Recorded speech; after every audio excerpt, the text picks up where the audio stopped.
Ladies and gentlemen, welcome to another adrenaline-fueled spectacular that will leave you on the edge of your seat. Today, we bring to you the Fast and the Furious Rally Tournament, Round 1, Group 1, right here at the exhilarating Rainier Rallycross track. If this is your first time watching a Tiny Track Cars video, I am your host, Nick, and today we have a lineup of skilled drivers ready to push the limits of speed and precision. Before we dive into the heart-pounding action, let's meet the fearless contenders who will be putting it all on the line. And folks, these cars, all of these cars, are from the Fast and the Furious movie. These are iconic cars who have appeared in the movie, and today they will be driven by professional drivers right here on Rainier Rallycross. Let's meet those drivers. All right, first up we have Chips Diamond, a seasoned racer known for his unmatched determination and finesse behind the wheel. Today, he's burning rubber in a classic powerhouse, the 1967 Ford Mustang Fastback. Chips Diamond, or as I like to call him, Chips Ahoy. Next up, we have Lone Star from Live Young Die Cast, a driver known for his speed and precision. Today, he'll be taking control of the track in a sleek and powerful Mercedes-AMG GT. All right, in our third contender, we have Lucas, a true fan favorite known for his precision driving and relentless pursuit of victory. Lucas has chosen a 1995 Mitsubishi Eclipse to unleash his driving prowess. Will he be fast? Will he be furious? And will he be one of the two drivers who moves on to the next round? And finally, we have a driver who needs no introduction, but we're going to introduce him anyways because that is what we do on this channel. We have Arlo, a driver who brings a unique flair to the competition. With a vibrant Honda S2000, Arlo is ready to showcase his skills and style on this track. And we cut to the starting gate where these four drivers are about to engage in a fierce battle where strategy, speed, and nerves of steel will be put to the test. The Rainier Rallycross track is ready, and the engines are revving. Buckle up, ladies and gentlemen, because the Fast and the Furious tournament is about to kick into high gear. Here we go. It looks pretty even as they go by that first over-under and up the uphill through the 360. Who will come out in front? Lane 2 is usually the fastest. Lane 2, Lone Star is out in front. He takes the victory, followed by Lucas from EP Videos. Now we slow it down and take a closer look as they go over the second over-under. You see Arlo getting some air off of that bridge, landing sideways in the side of the track, but is able to recover as they come up the hill. That does slow him down quite a bit and allow Lone Star to get out front. At this point, it looks like Lone Star is going to walk away with it, but out of nowhere, Lucas comes and puts some pressure on him, but is unable to pass as they go through the finish line. Now, as we watch this finish line replay, let's take a quick moment and learn a little bit more about this Mercedes-AMG GT driven by Lone Star. That car was originally debuted in Fast 8, The Fate of the Furious, driven by Tej, none other than Ludacris. All right, they're back at the starting line for race 2. Arlo in the Honda S2000 in lane 1. Chips Diamond in lane 2. They are out of there, folks, over the first over-under. Did you see that air Arlo in the S2000 got? He's fast. Will he be able to keep it on the track? Yes, Arlo overtakes Lone Star for the win in lane 1, folks. Lane 2, as we know, is notoriously fast on this track. Chips Diamond is in lane 2. He seems to be a little bit slower in that Ford Mustang. We will freeze frame Arlo's incredibly huge jump there over the lane 1 jump. He does land it. He is a little behind, but you see Lucas up on the sidewall in that green Mitsubishi Eclipse. Losing a lot of speed, he lets Arlo and Lone Star walk away. Chips Diamond is unfortunately still in last. Arlo in the Honda S2000 takes the victory by about 2 car lengths. Now that Honda S2000 was not originally Arlo's car. For all you Fast and Furious fanatics out there, you know that car was driven by Suki in Too Fast, Too Furious. All right, let's check out the scorecard here. We have Lone Star with 7 out in front, followed by Arlo with 6. Lucas trailing with 5, and Chips Diamond is falling behind, but he's still in it. All right, we have Lucas in lane 1, Arlo in lane 2. Arlo, the fastest car we've seen yet on this track, is in the fastest lane. Will he be able to capitalize on this as we go over the first jump? They hit the second jump.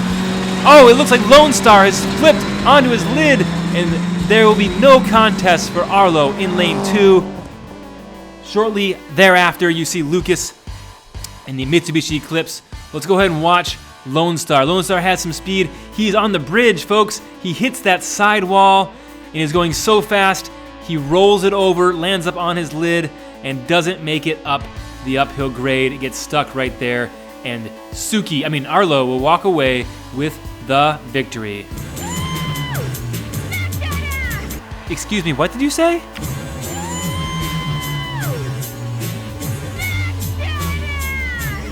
Wow, that was interesting. I'm not sure if Suki is in that car or Arlo has a recording of Suki driving the car. I'm really confused where that came from. I also apologize. This is a family racing channel. Arlo, please don't ever play it again on this channel, or you'll be banned from our track for life. All right, you saw the scores. They're back at the starting line. Lucas in lane 2, the fast lane. Lone Star in lane 1. Arlo in lane 3. Chips Diamond still struggling in that Ford Mustang. Arlo way out front, but he overjumps and flips on his lid. He's still ahead of Chips Diamond, though, somehow. Lucas, uncontested, will walk away with the victory of that race, followed by Lone Star in that Mercedes AMG GT. And Chips Diamond finishes again, but in last. We'll watch this again. Arlo getting huge air, landing on the flat part of the ground. Too much speed in that turn. Even though that S2000 is low, he rolls it over. Still ahead of Chips Diamond here for most of the 360, but does come to a screeching halt, allowing Lucas in that green Mitsubishi Eclipse to take first place. And we all know that Eclipse is probably the most iconic Fast and the Furious car, driven by none other than the late, great Paul Walker in the original Fast and the Furious movie. That car's got lots of NOS. Look out, it might blow. We'll take a look at the scorecard here as Chips Diamond slowly putts his way across the finish line. He has 6 points. Lone Star with 10. Lucas with 12. Arlo with 10 points. Lone Star in the fast lane, lane number 2. Will he be able to capitalize on this lane placement? Chips Diamond in lane 1, Lucas in lane 3, and they are out of there, sending it down the track. Lucas looks like he might be out front. Arlo following, but out of nowhere, Lone Star takes the lead and the victory. All right, and since we've already heard about Lone Star's car, we're going to take a minute during this replay and learn you about that Ford Mustang. That Ford Mustang was driven by Sean Boswell in Fast and the Furious Tokyo Drift. That was Sean's dad's car that he was working on in the garage, and boy oh boy, this part of the movie made me cry when Sean needed a car to race against DK down the mountain at the end of Tokyo Drift, and his dad gave him his Mustang.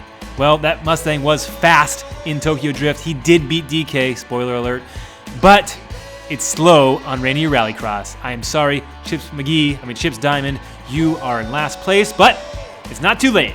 We're on to the next race. They're back at the line. Arlo in lane 1. Chips Diamond in lane 2. Lone Star 3. Lucas 4. They're out of there again. Huge air by Arlo again. Huge air by Lucas in the Eclipse. In the bridge, he's not even on the jump. And it looks like there'll be a tight finish, but Arlo takes it from lane 1. We'll slow that down for you. Watch the big air from Arlo on the first jump. Huge air from Lucas on the bridge jump. He is not supposed to get air in that jump. These cars are incredibly fast. That's the first time we have seen air on the bridge. That is supposed to be an overpass, not a jump. These cars are incredibly fast, and I would even say they're a little bit furious. LOL. There's the finish line cam. Arlo taking the win of this race, and those two green cars coming in third and fourth. There we have a tie race between Lone Star and Lucas. Arlo coming in third. Who will win and move on. This is race 7 of 8, folks. They're out of there. Arlo expected the win, being in lane 2. He is 1 point behind Lone Star. Lucas, will he be able to take this victory? Who will come out top as we go into race 8? It looks like Arlo will be out front in lane 2. He does not blow it, does not roll over. He wins and will take 4 points. We'll slow that down for you again, focusing on the incredible amount of air these cars are getting. And of course, they go through that uphill section, defying gravity. That hill climb section is one of the trickiest sections of the track because if you don't carry enough speed from those jumps, you will not make it up that hill. And there's the finish line as you see a man enjoying popcorn on the rocks above the finish line. Arlo doing a fancy 360, showing off a little bit as he takes the lead going into race. Oh, not the lead. He's tied with Lucas. Lone Star behind 1 point. Chips at this point is out of it. Folks, we have a tight one. 19, 20, 20. Lucas in lane 2. He's expected to win. Will he be able to pull it out? It's going to be a battle between Arlo and Lone Star, who was in lane 1. They're out of there. It looks like Arlo is the first jump. Arlo is the first, the second jump into the loops. Who will be out front? Lucas is out front, followed by Arlo and Lone Star following in 3rd place. And, of course, Chips Diamond eventually getting there. Arlo decided not to mess around in this race. He has been the fast car as long as he can keep it on the track. Huge air as he goes that jump. He is way out in front. But Lucas has been fast as well, and Lucas is in lane 2. As they come to the finish line, Arlo is fast, but not fast enough to beat Lucas in lane 2. Close call. I think the closest finish we've seen in this group. The finishes will only get closer, folks, as we go through the other groups. There's the finish line cam. We see Lucas followed by Arlo, Lone Star coming in 3rd, and Chips Diamond putting along. I mean, that's a straight driving car. That's a beautiful Mustang. Don't get me wrong. All right, congratulations to Lucas and Arlo for moving on to the next round of the Fast and the Furious tournament at Rainier Rallycross. Welcome, welcome, race fanatics and adrenaline junkies from around the globe. Buckle up, because you just clicked on the wildest ride on YouTube. This, my friends, is the Fast and the Furious tournament at the iconic Rainier Rallycross. Round 1, Group 2. Let's peel some rubber. Today we have quite the motley crew of drivers ready to turn dust into diamonds. First up, it's Papa P, Papa Pugsley, our streetwise guru, sitting pretty behind the wheel of his Nissan Skyline R33. Next up, we have the sophisticated Craigster Sr., who has decided to tame the wilds with a touch of class in his sleek Porsche 911 GT3. Can he make this luxury lion roar on the rally track? We soon shall find out. And next up, we have Bolo Brown driving a Ford F-150 Lightning that's clearly missing the Racer's Edge decals, though he insists that the real Racer's Edge is in the driver, not the decals. Those are some bold words from a bold driver. Let's see if his actions on the track can match his rhetoric. And finally, we have Uncle Elvis, which is our wild card entrant. He's rocking and rolling in an off-road Camaro with an extremely high center of gravity. It's an unorthodox choice, to say the least, but hey, it's not a rally without some wild stunts, right? There you have it, folks. 4 drivers, each with their own unique blend of boldness and insanity, ready to tackle this Rainier Rallycross track. Get ready for a thrill ride that will rev up your heart rate and leave you wanting more. This is the Fast and the Furious Tournament, Round 1, Group 2. Stay tuned and keep those eyes glued to the screen, because trust me, you won't want to miss a single second of what you're about to see. The 10-second board is out, followed by Nitro, and then we send it. Here we go for race 1 of this Group 2. Looks like Craigster Sr. is far out in front. We do have a battle between the Lightning and the Camaro, and the Camaro is flying off the track, and he barrel rolls over the top of Papa Pugsley and into the Porsche dealership, hopefully causing no damage to his car or the Porsche dealership. Let's slow it down and take a look at what happened here. You see Bolo Brown and Uncle Elvis battling through that 360. As they come out, it looks like Bolo Brown has a slight lead. Uncle Elvis tries to come back, but carries too much speed. You see it right there. He's up on 2 wheels, and he comes to the other turn, and he's going extremely too fast, flying over the top of Papa Pugsley in that Nissan Skyline, landing at the Porsche dealership. Let's take a look at that from the finish line camera here. And while you may have been focusing on Uncle Elvis's massive crash, you might have missed this amazing finish between Bolo Brown and Papa Pugsley. Bolo Brown barely inches ahead of him in that Ford Lightning. There you see Uncle Elvis upside down at the Porsche dealership. We're going to have to get the maintenance crew in here and get that sign fixed along with that shrub that he launched off of the track. As you see the scores, we have Craigster Sr. who walked away with that one in that blue Porsche 911. We're back to the line for race 2. Uncle Elvis in lane 1, Papa Pugsley in 2, Craigster Sr. in 3, Bolo Brown in 4, and that Ford Lightning as they go up the uphill. Looks pretty even. Who's going to inch out up front? Looks like Uncle Elvis is on his hood again, smashes the landing ramp, bounces off of Bolo Brown, and skids to the finish line. That, folks, is 2 crashes for Uncle Elvis in the first 2 races. Let's go trackside and get the full report. Good evening. I am out here live from the electrifying Rainier Rally Cross Track, and behind me you can see Uncle Elvis and his off-road Camaro flipped upside down at the finish line. It seems Uncle Elvis is having a harder time keeping this high-riding beast on its wheels than he anticipated. Now take a look at your screen now. Here is security footage from last night, and it might shed light on today's topsy-turvy performance. It shows Uncle Elvis appearing right there to overindulge at Rainier Brewing. Could this have contributed to his inverted finish? We're working to find that out. We will keep an eye on Uncle Elvis as the story unfolds, but for now, the engines are revving for race 3 of the Fast and Furious Rally Tournament. We head back to the start line because this high-octane action is far from over. Live from the track, I'm Megan, your Rainier Rallycross reporter. Megan, thank you so much for that amazing trackside report. That takes me to my next public service announcement, and that is that drinking and driving is a terrible idea, let alone drinking and racing. All right, let's hop back to this slow motion replay. You see Uncle Elvis right here on his hood as he's leaving that jump, and as he takes off, he clips the landing ramp, sending him airborne, and then contact with Bolo Brown, almost causing Bolo Brown to go off the track. Bolo is able to save it for 3rd place, and then Uncle Elvis, as we know, slides across the finish line on his hood. We'll check that out from another angle here. There's the contact between Uncle Elvis and Bolo Brown. Also, you see Papa Pugsley and Craigster Sr. battling for 1st and 2nd place. And then, sound effect, screeching halt. There's Uncle Elvis. We have 6 points for Papa Pugsley, 7 for Craigster Sr. Bolo Brown coming right behind them at 5. And then in last place, Uncle Elvis with not 0 points, he's got 1. All right, Uncle Elvis is in the fast lane, lane 2. Let's see if he can turn this around in his favor and keep that thing on the track. Maybe he's sobering up, and he is out in front. What will happen as they come towards the finish line? Uncle Elvis on his lid again, but he does finish, and that's a close call, folks. Uncle Elvis was out in front as they go, as he went over that lane 2 bridge coming down into the finish line. I really wanted him to hold that.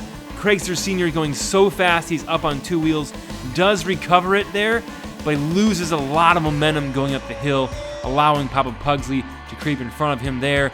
As you see, Uncle Elvis going up that bridge, he is on his lid. All the other cars are saying, move now, we have to beat this guy, he's out of the race. Bolo Brown jumping, taking 1st, Papa Pugsley taking 2nd, and Craigster Sr. barely sneaking by. He sees Uncle Elvis on his hood, makes that merge to the right, and slides right by Uncle Elvis at the finish line here. We'll slow that down for the finish line cam and freeze frame that. By about a half of a car, Craigster pulls out 3rd place, and he might need those points here at the end of the race, as we have a 3-way tie going into going into race 4. Uncle Elvis has 2 points. Congratulations, Uncle Elvis. You're still putting the points on the board, and it's only going to get better from here as you sober up. Bolo Brown in lane 2. Craigster Sr. in lane everyone. That Camaro is out in front. Man, that thing is fast. Will he be able to keep it on the track and put some points on the board? Uncle Elvis off the track again. This is turning out to be the Uncle Elvis show in that high center of gravity Camaro. As you see there, Uncle Elvis is out in front. That Camaro is fast. He's got the horsepower. Those big tires are turning. But unfortunately, folks, he is just a little too high off the ground for these tight turns on Rainier Rally. He flies off the track, back into the Porsche dealership. Looks like those Porsche Safaris got the brunt of it here. We'll slow it down even further. Hits that jump, airborne there. He's about 37 feet in the air at this point as he's flying towards the Porsche dealership. It's an off-road Camaro, but we don't want to call it an off-track Camaro. We want him to keep that on the designated track, folks. And if it wasn't bad enough to see it a bunch of times, we're going to show it to you again. From the finish line cam, the Camaro landing in the pile of Porsches at that Porsche dealership. Take a look at the carnage. That sign bent, that will need repaired. There's a bush, there's dents in those Porsche Safaris. Uncle Elvis is racking up the bill here at Rainier Rallycross. As we check out that scorecard, Papa Pugsley with 11, Craigster Sr. winning with 13, Bolo Brown right behind with 12. Uncle Elvis has got to get his beep together. All right, back to the starting line for race 5. The drivers will assume their starting positions in the first 4 races, so they're back to lane 1 for Papa Pugsley, lane 2 for Craigster Sr., which is the fastest lane, and he will be taking advantage of that here as he walks away. It looks like Uncle Elvis is pulling some trickery. He crashes, but he's taking some drivers out with him this time. It looks like he will put some points on the board. We'll slow it down and take a look to see how many he secured. Was Papa Pugsley and Bolo Brown able to get around him, or were they held up by the crashing Camaro? There you see Papa Pugsley pushing Uncle Elvis over the jump, slowing him down. Uncle Elvis puts a block on him. Bolo Brown tries to slide by, but I believe Papa Pugsley was able to slide in there and save third place. It looks like Uncle Elvis in the Camaro did get second here. There you see Papa Pugsley in the yellow Nissan Skyline getting third. And Bolo Brown catching the finish line tape. They should probably tape that down better so trucks don't flip over when they slide sideways into it. Okay, get that track crew out there and fix that finish line tape. It's race 6, NITRO. They are out of there. Uncle Elvis and the Camaro in lane 1. He is fast, but he is also furious. Furiously flying off the track more often than not. There goes Uncle Elvis again.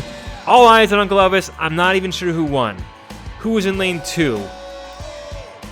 Papa Pugsley was in lane 2. Did he capitalize on that position, or did the fast and sophisticated Craigster Sr. overtake him in that Porsche 911 GT3 RS in that beautiful blue? Yes, that Porsche is just too fast. He wins despite being in the disadvantaged lane. We slow it down here and take a look at that finish line. Papa Pugsley coming down off that ramp. Craigster Sr. sliding right underneath him, taking the victory in race 6. And now we take a look at none other than Uncle Elvis off the track by the Porsche dealership. Big surprise. We have a tight battle for second. We have Papa Pugsley with 16, Bolo Brown with 15.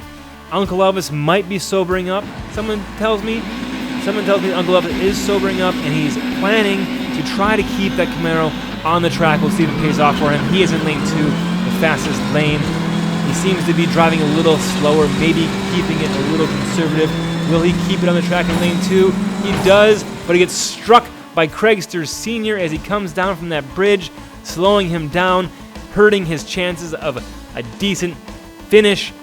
But he does keep it on all 4 wheels, and that's half the battle for Mr. Uncle Elvis. And now check out Craigster Sr. being side by side of Papa Pugsley despite being in the outside lane. I was so focused on Uncle Elvis staying on the track, I completely missed Craigster Sr.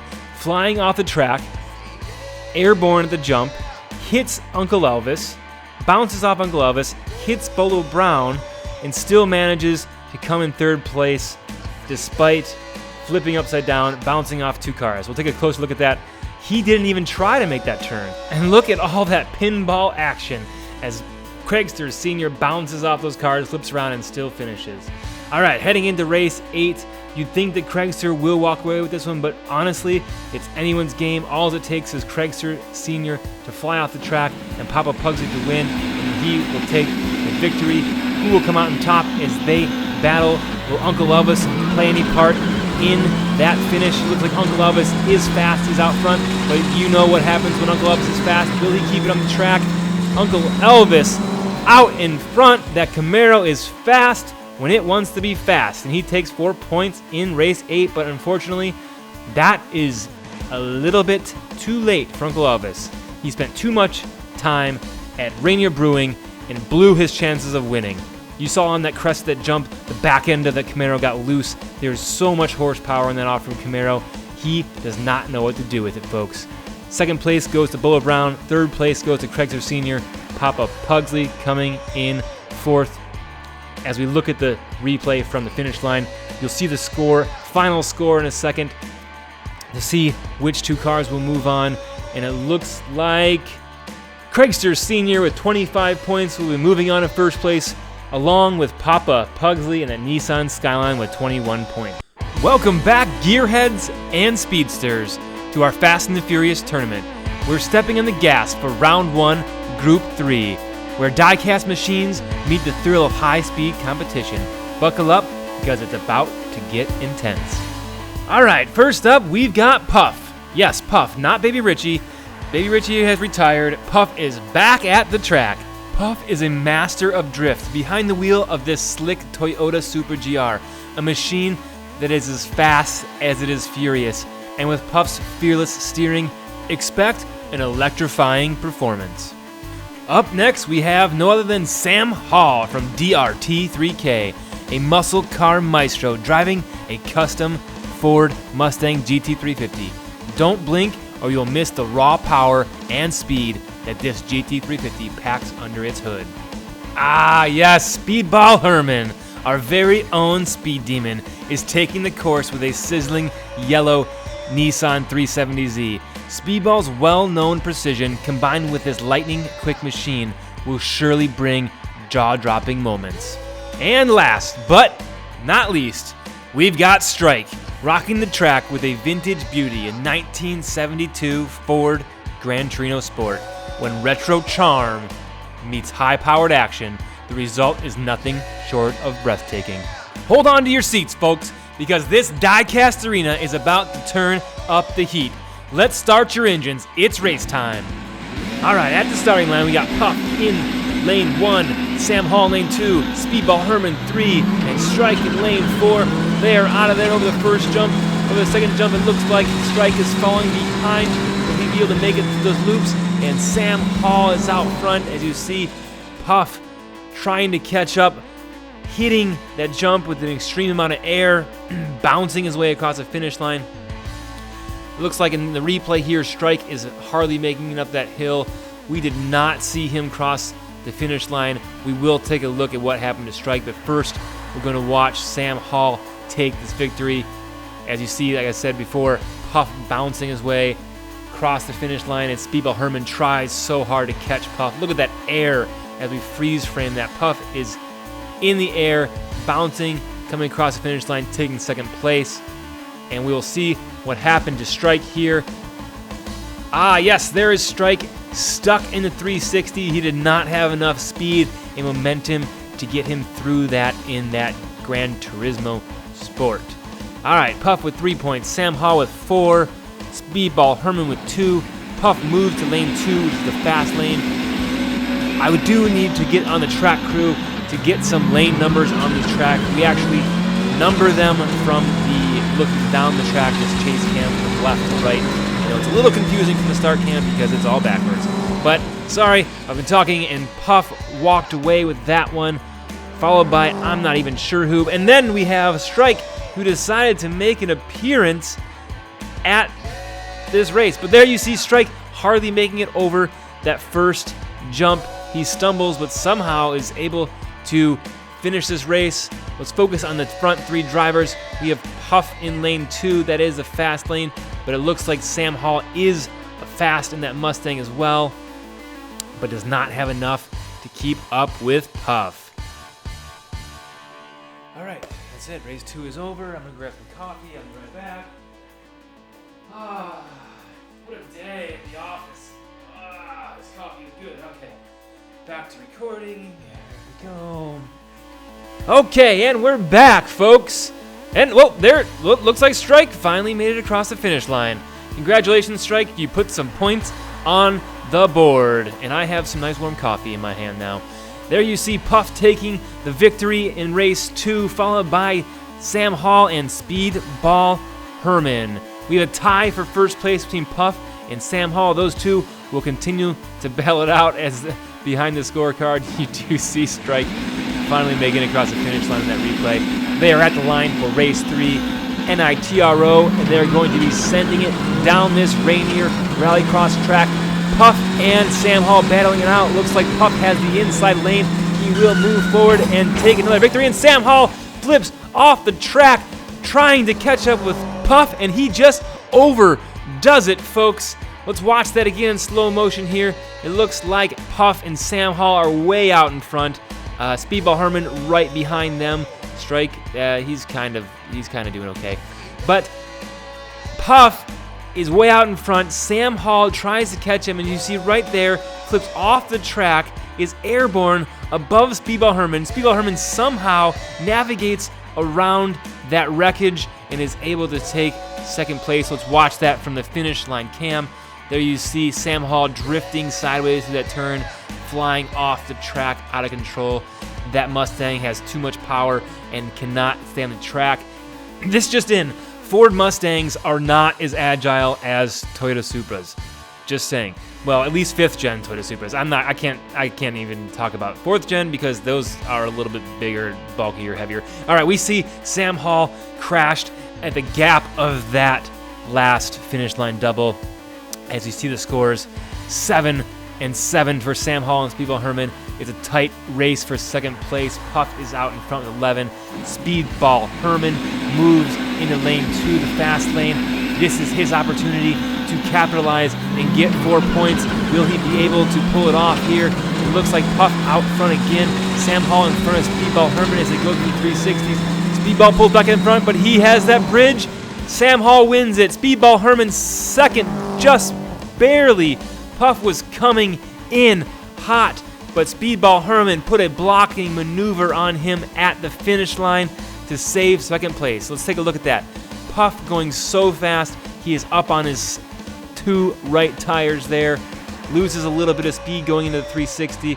It looks like Sam Hall out in front just a little bit, but then Speedball Herman takes a slight lead, but has to go over that bridge. Sam Hall pulls in front.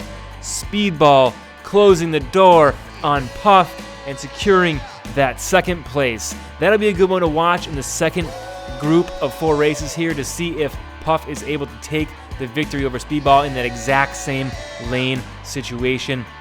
We shall find out. That might determine who moves on and who doesn't. All right, round 4, race 4 in. We have 13 for Puff. And then the rest of the people have some scores too. It left the screen. I didn't see it fast enough. Dang it. Okay, race 5. They are back to their original positions with Puff in lane 1. Lane 1. Why am I singing? And it looks like Sam Hall is out front, and Puff does an exact duplicate of race 1 in race 5 from the same lane. Gets an extreme amount of air over that finish line jump. That Supra is fast and high flying and also very consistent, although it looks like Sam Hall might be a little faster as Sam Hall is sideways up that overpass lane. Puff spins around to see how far back. Speedball Herman is behind him, secures second place. Let's see those scores. Mr. Scoreboard Lady. Mr. Scoreboard Lady? Mrs. Scoreboard Lady, let's show. Oh, first instant replay from the finish line. We have Sam Hall out front, Puff in second, speedballing it up. I'll tell you, Speedball Herman may not be the fastest, but he, folks, drives an extremely straight line. Oh, I was so caught up in that race. I did not even see Strike. He did not even finish in that race. All right, we got Puff with 16. Sam Hall takes the victory and comes in second with 15 points. Speedball Herman bringing up third place. At this point, Strike may be out of it unless he turns it around here, adds some nitrous oxide to that Gran Torino Sport. Oh, nope, no, he didn't add nitrous. He forgot to hit the nitrous button, and he just crashed over the lane 1. He might have added super glue to his engine instead of nitrous, causing him to go slower. Let's take a look at that. He right there will freeze frame it, did not make that jump. He lands, and the race is over for him. And looks like we have Sam Hall out in front, Puff right by his side. Speedball catches Sam Hall for a moment there, but Sam Hall does have the inside lane. But again, Puff in lane 2 is the fastest lane, and he is quick, ladies and gentlemen. And there's Speedball Herman, Mr. Consistent, let's call him. Speedball Consistent Herman. Going slow and not slow, he's fast. Fast and steady and super duper straight. If there was a contest that was don't touch the walls, Speedball Herman might win that contest. And folks, this is maybe the first time we've ever seen a crash like this where the car is balancing perfectly on the track. Strike, you just set a record for the first person who's not made that first jump and the first person to stay suspended on the track. Congratulations, you win nothing. Back to the racing here. As you can see, there is a Bobcat skid steer in the background. There is some slight construction going on in that portion of the track. AKA Hobby Lobby was out of the dirt that I'm buying for up there, and I went back and it's still not in stock, so I might have to order it online. That is why we got a skid steer, to make it look like the track is under construction, so it didn't look incomplete. Sorry, not sorry. That skid steer is freaking cool. All right, let's rewind that here and see the air that Sam Hall got. He was shooken up a little bit from that air, slowed down through the 360 here. And oh, folks, there we see Strike making his way up the hill and through the 360s. Puff out in front. Puff takes the win by a landslide. It looks like Speedball Herman in second, and that was probably because Sam Hall stumbled so much over that second jump and up the hill. It gave opportunity to Speedball Herman to move and take some extra points. All right, 24 for Puff. Sam Hall right behind with 20, folks. If Puff DNFs and Sam Hall takes this, there will be a tie, but we will see if that happens. Puff has not DNF'd yet, so we will see what happens. Speedball in the fast lane. Strike at this point, he is out of it. Puff out front, followed by Sam Hall and Speedball Herman. Just like the last time they were in this lane, Speedball pulls out in front a little bit, but he has to go over that lane 2 bridge, and Sam Hall is able to take the victory. Now, folks, we saw something on this track that may have slowed Strike down just a little bit. Let's take a look at this. In lane 1, we have, it looks to be a bolt from someone's car. We don't know where that came from, but we'll zoom in here, and we see a bolt laying in the track, and we'll follow this bolt, and this may have been the cause of Speedball Herman going slow. Well, maybe just slower. He's been pretty slow. But that bolt launches all the way up the 360. Strike is pushing it, and you see it right there. It's still in front of his car. He's pushing that bolt that is larger than life through that 360, but somehow manages to finish the race. We were going to go back. We're going to go back into our footage, back in time, and see where that bolt came from, who's missing parts of their car, and what is going on. Is it a ghost? Is it... Oh, Puff is in that lane in this last race, race 7.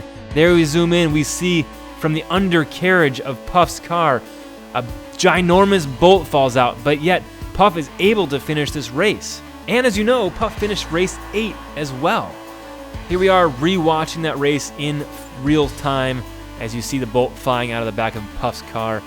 And he does finish race 8, but his crew is on the job fixing that car, finding out where that bolt came from. And by that I mean Puff check your DMs. I'm going to have to reach out to you because I'm going to screw that bolt back in for you so your car can continue in this race. These little miniature people aren't fixing a car. Who are we kidding? And that, folks, is the conclusion of Group 3, Round 1. Puff in the Supra moves on, and Sam Hall in the Ford Mustang moves on.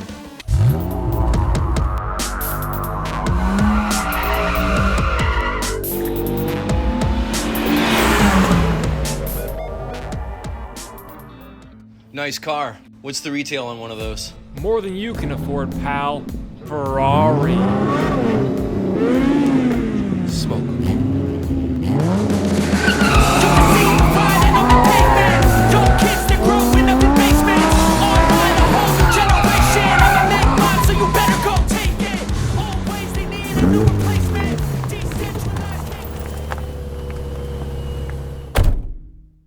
Welcome back, ladies, gentlemen, and carbon fiber enthusiasts, to the thrill-filled spectacle of our Fast and the Furious Rally Tournament. What you just saw was a 2JZ engine laying the smack down on some fool in a Ferrari. And now, brace yourselves as we slide into Round 1, Group 4, a collective that could be mistaken for a very expensive traffic jam on the world's fastest roundabout. First up, we got Numbskull. From Numbskull Racing, undoubtedly a brains over brawn type, gracing us with his nimble 350Z. It's DK, Drift King's car from Tokyo Drift, but we promise Numbskull will not be drifting off during this race. And next up, we have Scooter Roundwell. Now, there's a name you'd expect to see on a postman, not a speed demon. But don't let that fool you, because he's here to deliver a package of pure speed in his 1969 Yenko Camaro. Let's hope his delivery is first class and not lost in the mail. Now introducing Disaster Jack, driving an orange Toyota Supra. Hey, wait a second. Isn't that car supposed to be a convertible? Regardless, let's hope his racing is as memorable as his car choice. Finally, we have James Ironbeard, tasked with filling the size 13 racing boot of Dom himself as he thunders along in his 1970 Dodge Charger RT. And when we say big shoes to fill, we mean clown shoes, of course, because driving Dom's car without a bald head for aerodynamics is, well, a bit of a circus act. All right, grab your popcorn, folks, kind of like the guy at the end of the track on the rocks, because this die-cast racing action is about to begin. It's showtime. And we're at the starting line for race 1 of 8 of round 4. We're going to see Nitro and then Send It, and they will be out of there. We have Numbskull in the 350Z in the first lane, Scooter Roundwell in the Camaro in the second lane. They're going up the hill into the 360. It looks like Disaster Jack and the Supra are out front. They will take it, followed by Scoot Roundwell, and then James Ironbeard, and I believe I saw DK, aka Numbskull, pop in there as well right at the end. We'll slow that down for you here. Up the hill, it looks like Disaster Jack and that Supra, big turbo, spooling as they go through the 360s. It looks like Scooter Roundwell may have been able to catch up just a little bit, but did not have enough to catch Disaster Jack in that beautiful orange Supra. As we see at the finish line here, we do see Numbskull and that 350Z cruising across the finish line. And folks, that's race number 1 in the books. We have Disaster Jack in first with 4 points. They switch lanes, rotate one lane to their right, our lefts. James Ironbeard will go to lane 1 in that Dodge Charger RT. And we've got Numbskull in lane 2. Will he be able to take advantage of that fast lane that looks like he is falling behind despite being the fastest lane? And there's a race for the finish, folks. I didn't even see that coming. Let's slow that down for you and take a look at what transpired to see Disaster Jack and Scooter Roundwell battle for the finish line there. Early on, you can see right here, Scooter Roundwell has about a car length on Disaster Jack as they go under that first overpass. Disaster Jack catches up in that Supra, and they are literally side by side at the top of the 360 entering in there. You will see that Scooter Roundwell in the Camaro has a little bit of an inside line advantage here, but it all evens out when they converge to the end of the track. Jack coming in hot, but it does not look like he has enough to take down Scooter Roundwell in that Yenko Camaro. Just too much horsepower. We'll go to the finish line cam and freeze frame that for you to see how close that race was. Just kidding, we did not freeze frame that. We're going to go watch it again, and then we freeze frame it. It looks like just by a bumper, Scooter Roundwell takes that race. And folks, then you see Numbskull coming in 350Z. It looks like he actually may be drifting off and not racing.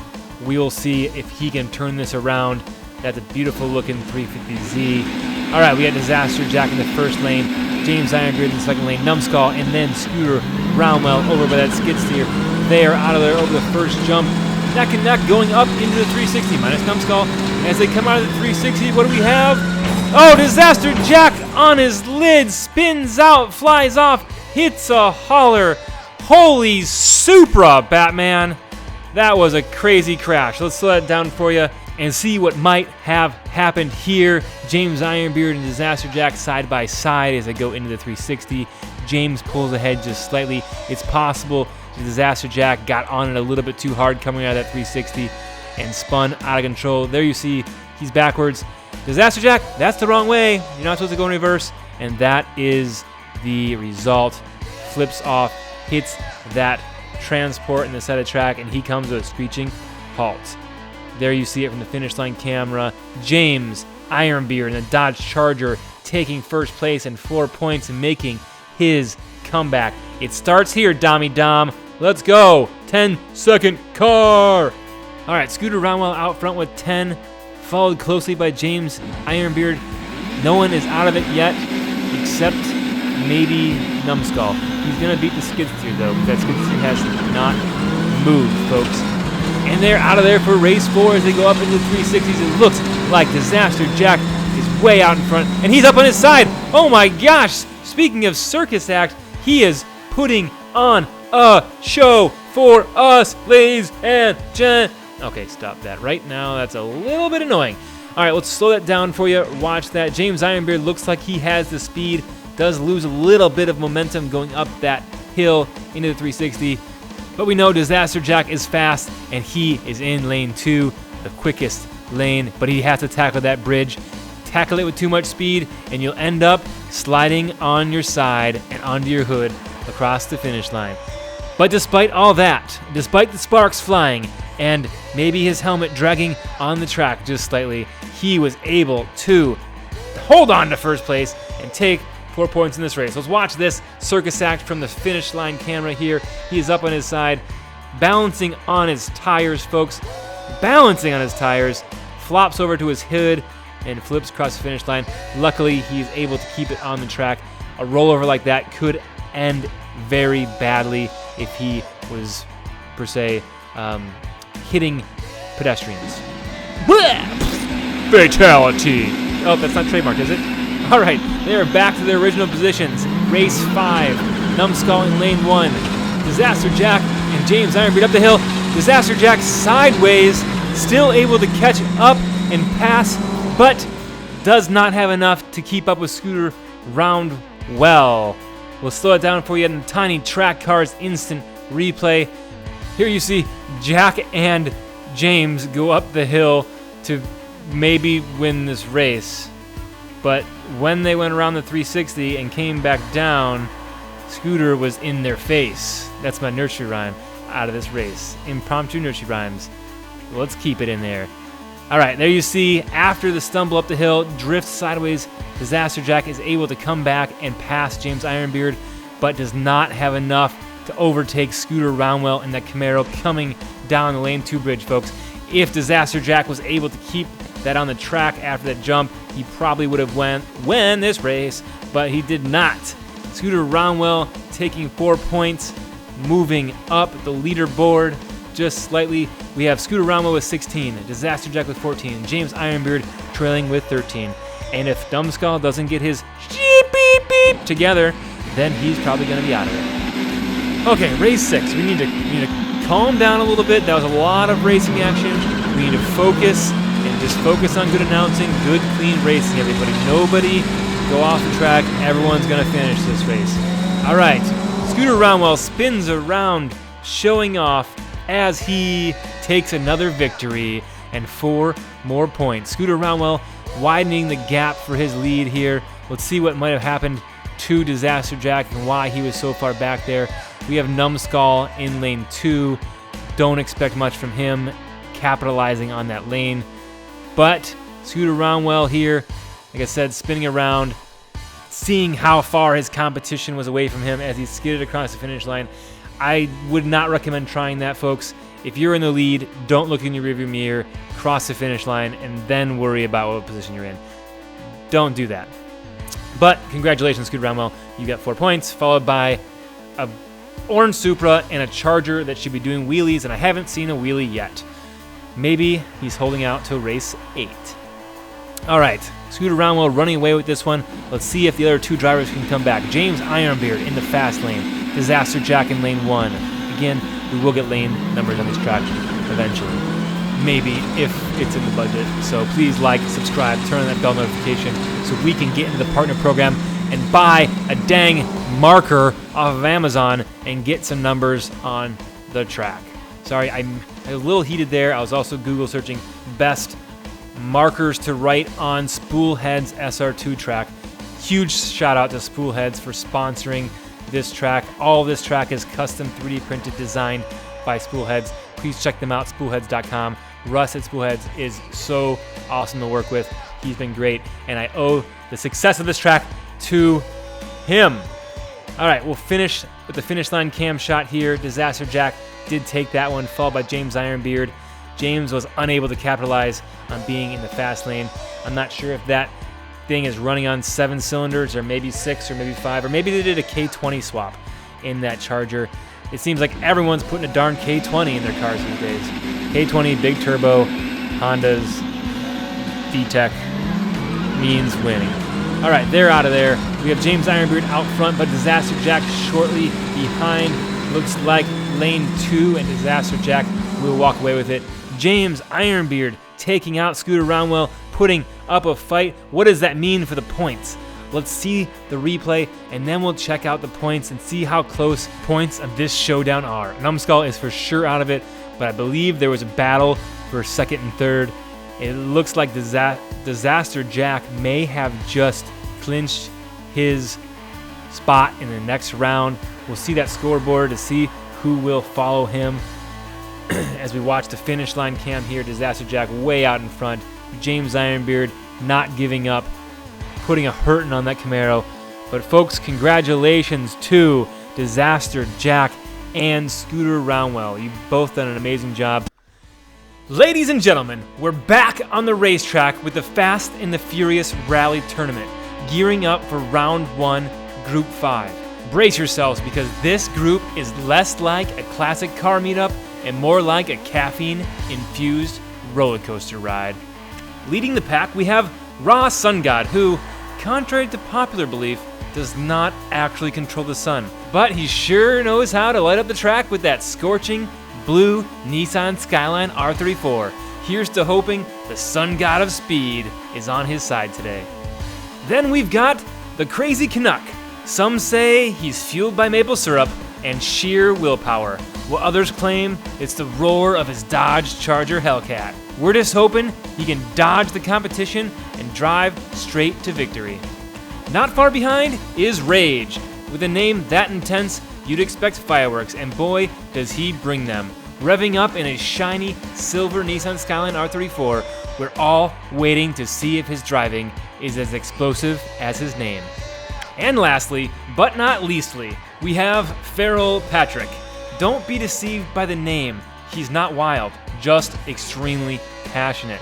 And his 1970 Ford Escort RS 1600 in striking blue? Come on, that wild beast is just waiting to be unleashed on the asphalt jungle.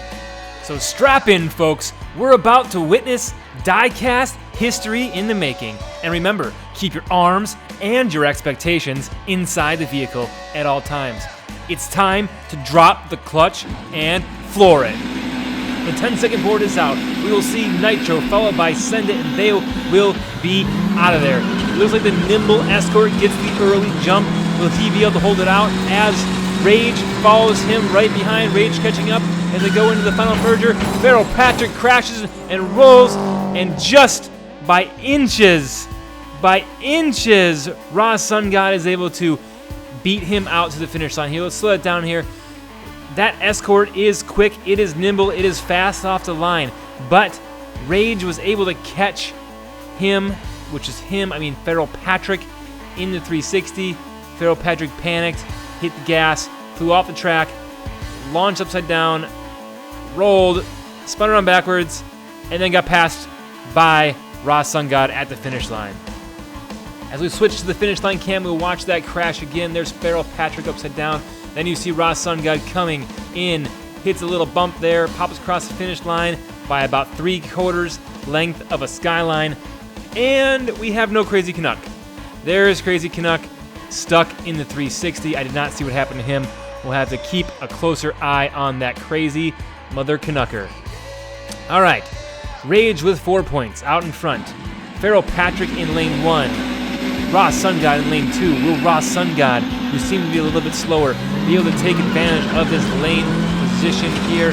Huge error by Feral Patrick as they go up into the 360. It looks like Crazy Canuck falls off again. Feral Patrick out front. Feral Patrick off the track again. Crashes and smashes underneath that overpass, allowing Rage and Ra's Sun God to get some more points. There we have it there. Feral Patrick looks like he's out front as they go into 360. He is just carrying too much speed. That Ford Escort is super duper fast. He just has to learn how to keep it on the track. And do not take a play out of the Uncle Elvis playbook. That will not get you very far. That'll get you approximately right where you are or closer to the Porsche dealership upside down on your lid. There you see Feral Patrick underneath the track. We'll have to get the track crew out there and get him cleaned up. All right, Road Rage, 2 wins. And by Road Rage, I mean Rage driving for Road Rage Racing. Again, a DNF for Crazy Canuck. He's going to have to see if there's anything going on with that Dodge Charger Hellcat. As we're out of there for race 3, it looks like Feral Patrick and the Escort is out front again. Will he be able to hold on to it? He's on his lid, and he, my friends, he finishes the race in first place on his lid. Let's slow that down and watch it again here. You see Crazy Canuck slowing down extremely fast. It looks like that Hellcat may be a little too wide. There you see Feral Patrick up on 2 wheels. He's fast, but he's squirrely. Going back to the Crazy Canuck thing, it seems like Crazy Canuck car might just be a little bit too wide for this track and is rubbing in all the wrong ways. Folks, we want to be rubbed in all the right ways, but he's rubbing all the wrong ways. Those Canadians just hit a little different, you know what I'm saying? Congratulations on that one to Feral Patrick as he slides. He's supposed to be in lane 2 overpass. He actually took a shortcut. He flew off of lane 2, which is the fast lane. Instead of taking the overpass, he slid across the jump to the finish line. That man just took a shortcut. All right, we're back at the starting line for race 4. Rage in the fast lane, Crazy Canuck in lane 1, followed by the other blue car looking so pretty. Escort way out in front early. Will he be able to hold on to it? He's up on 2 wheels and he smashes the landing of that jump. And I don't know where he's at. He does not recover from that. Rage takes the win. Ra's Sun God takes second. And once again, no Crazy Canuck as we slow that down for you here. Look at that Escort on its 2 wheels. He has to let off, and because he let off, he loses speed, cases the jump, almost comes in contact with both of the skylines. Rage barely makes it underneath him, and Ra's Sun God barely made it to the side of him. That Escort was all over the track. And then we'll fast forward here to the finish here, and we'll see Rage walking away with it with no contenders at all, light years ahead of everybody. Ra's Sun God is going to be the Mr. Consistent of this group, I believe. He comes across the finish line as we go back and see how that Escort got to that position when he cased the jump. I'm not sure what happened, how he rolled over to that direction. That footage was lost, stolen from the vaults of images and videos from Tiny Track Cars. They're back at the line. Crazy Canuck in the fast lane. Will he be able to make it up and over the hill to the 360? It looks like he's barely making it up and over the first. There he is! There he is. There he's back. Looks like he was unable to make that. Pharaoh Patrick off the track again and pulls another maneuver on his hood. We'll slow it down for you here. Looks like a battle between Rage and Pharaoh Patrick. Rage on the inside. There is Crazy Canuck finally making it up into the 360. Does he make it in? It looks like he stops at the top of the hill. Maybe rolls backwards. There's Pharaoh Patrick again flying off the lane, bouncing off another lane's wall, and landing in the finish line to take second place. Raw Sun God bringing up third place again. We'll take a look at that scoreboard here. We have Raw Sun God with 13, Rage with 19, Pharaoh Patrick with 9. Seems like Rage is walking away with this one. Crazy Canuck is out of it, I believe, at this point. It is physically impossible for him to come back and win. Those 4 cars are out of there for race 6. Let's see what exciting things we can drum up in this one. It looks like Rage and Pharaoh Patrick are battling, and then Pharaoh Patrick crashes. Rage bounces off of him and does the little bunny scoot across the finish line. Holy cannoli, I've never seen anything like that in Rainier Rallycross history. Let's slow it down for you and see that again. We're going to be able to watch that a few times because that, friends, is crazy. Not as crazy as the Crazy Canuck, but that was crazy. Let's watch this. Pharaoh Patrick flies off of the track, cases the landing of that jump.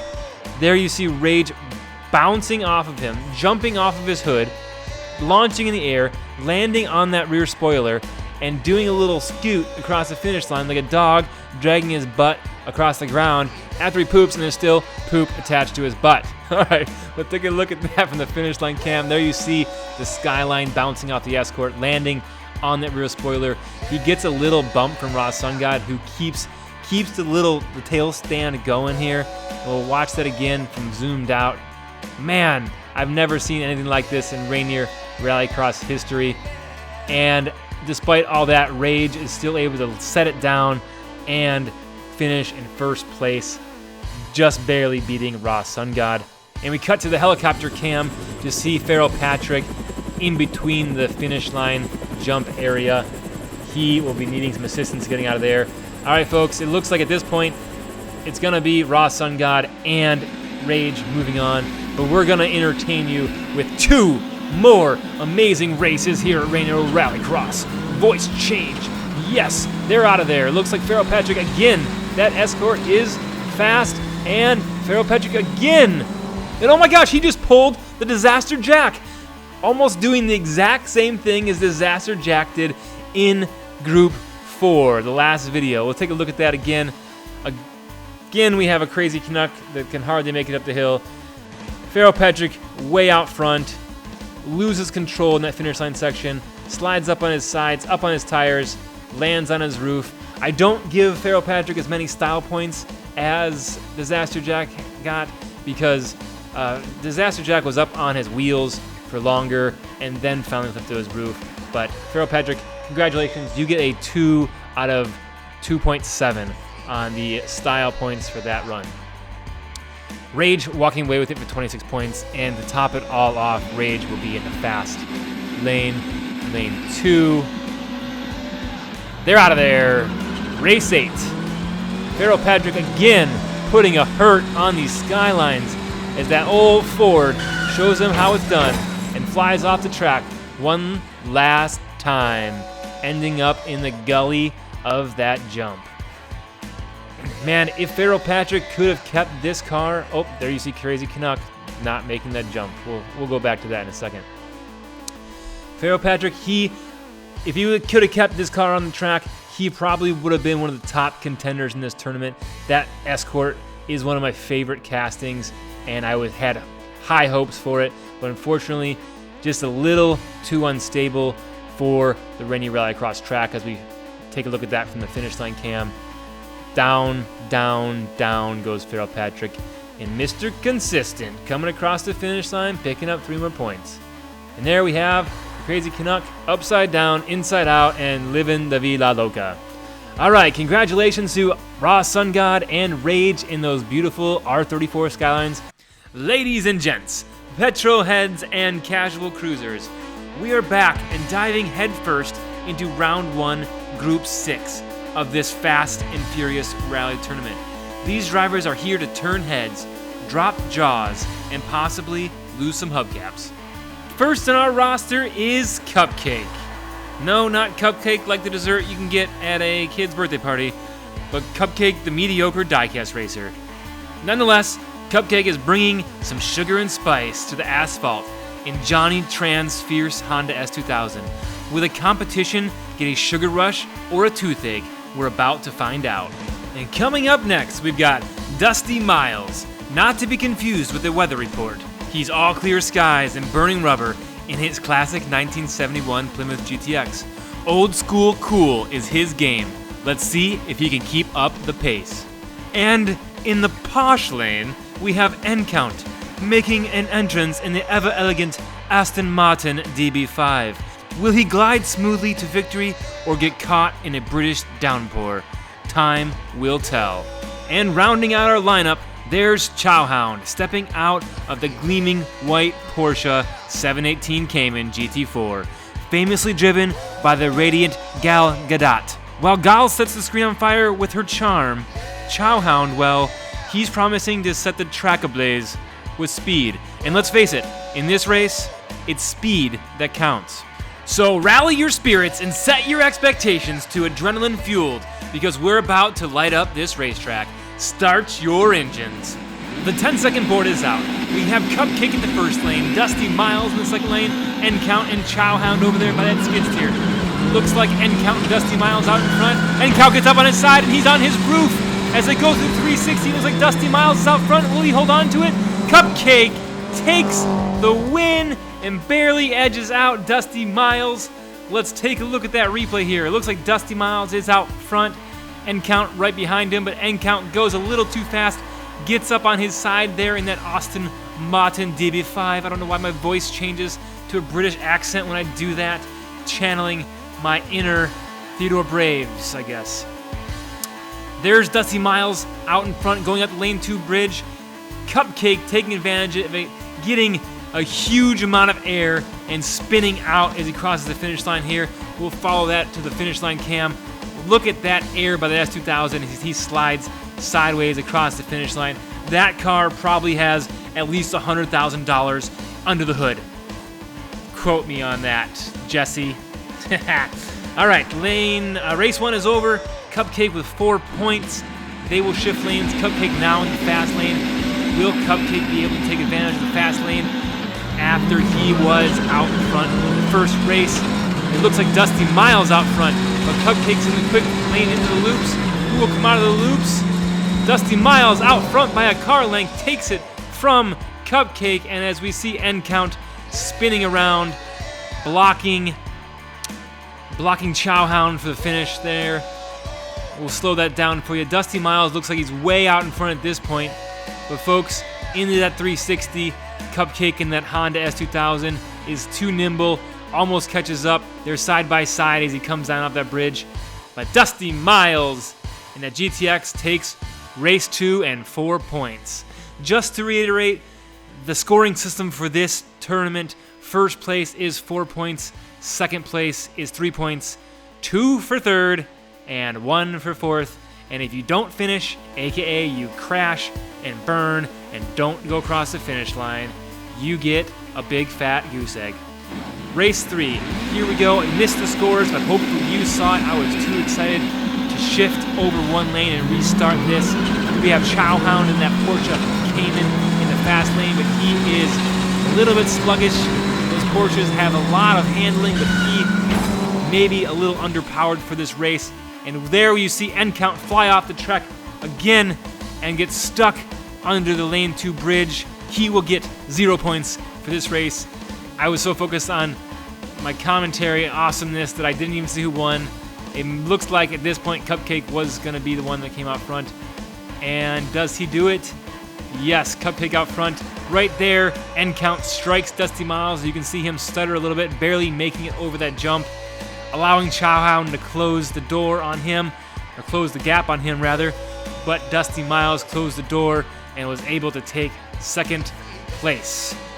We head to the helicopter cam to get a view of where N-Count is resting. We'll have to send the emergency crew out there to make sure he is safe and to tow his car out from that spot. Please don't mess up my grass.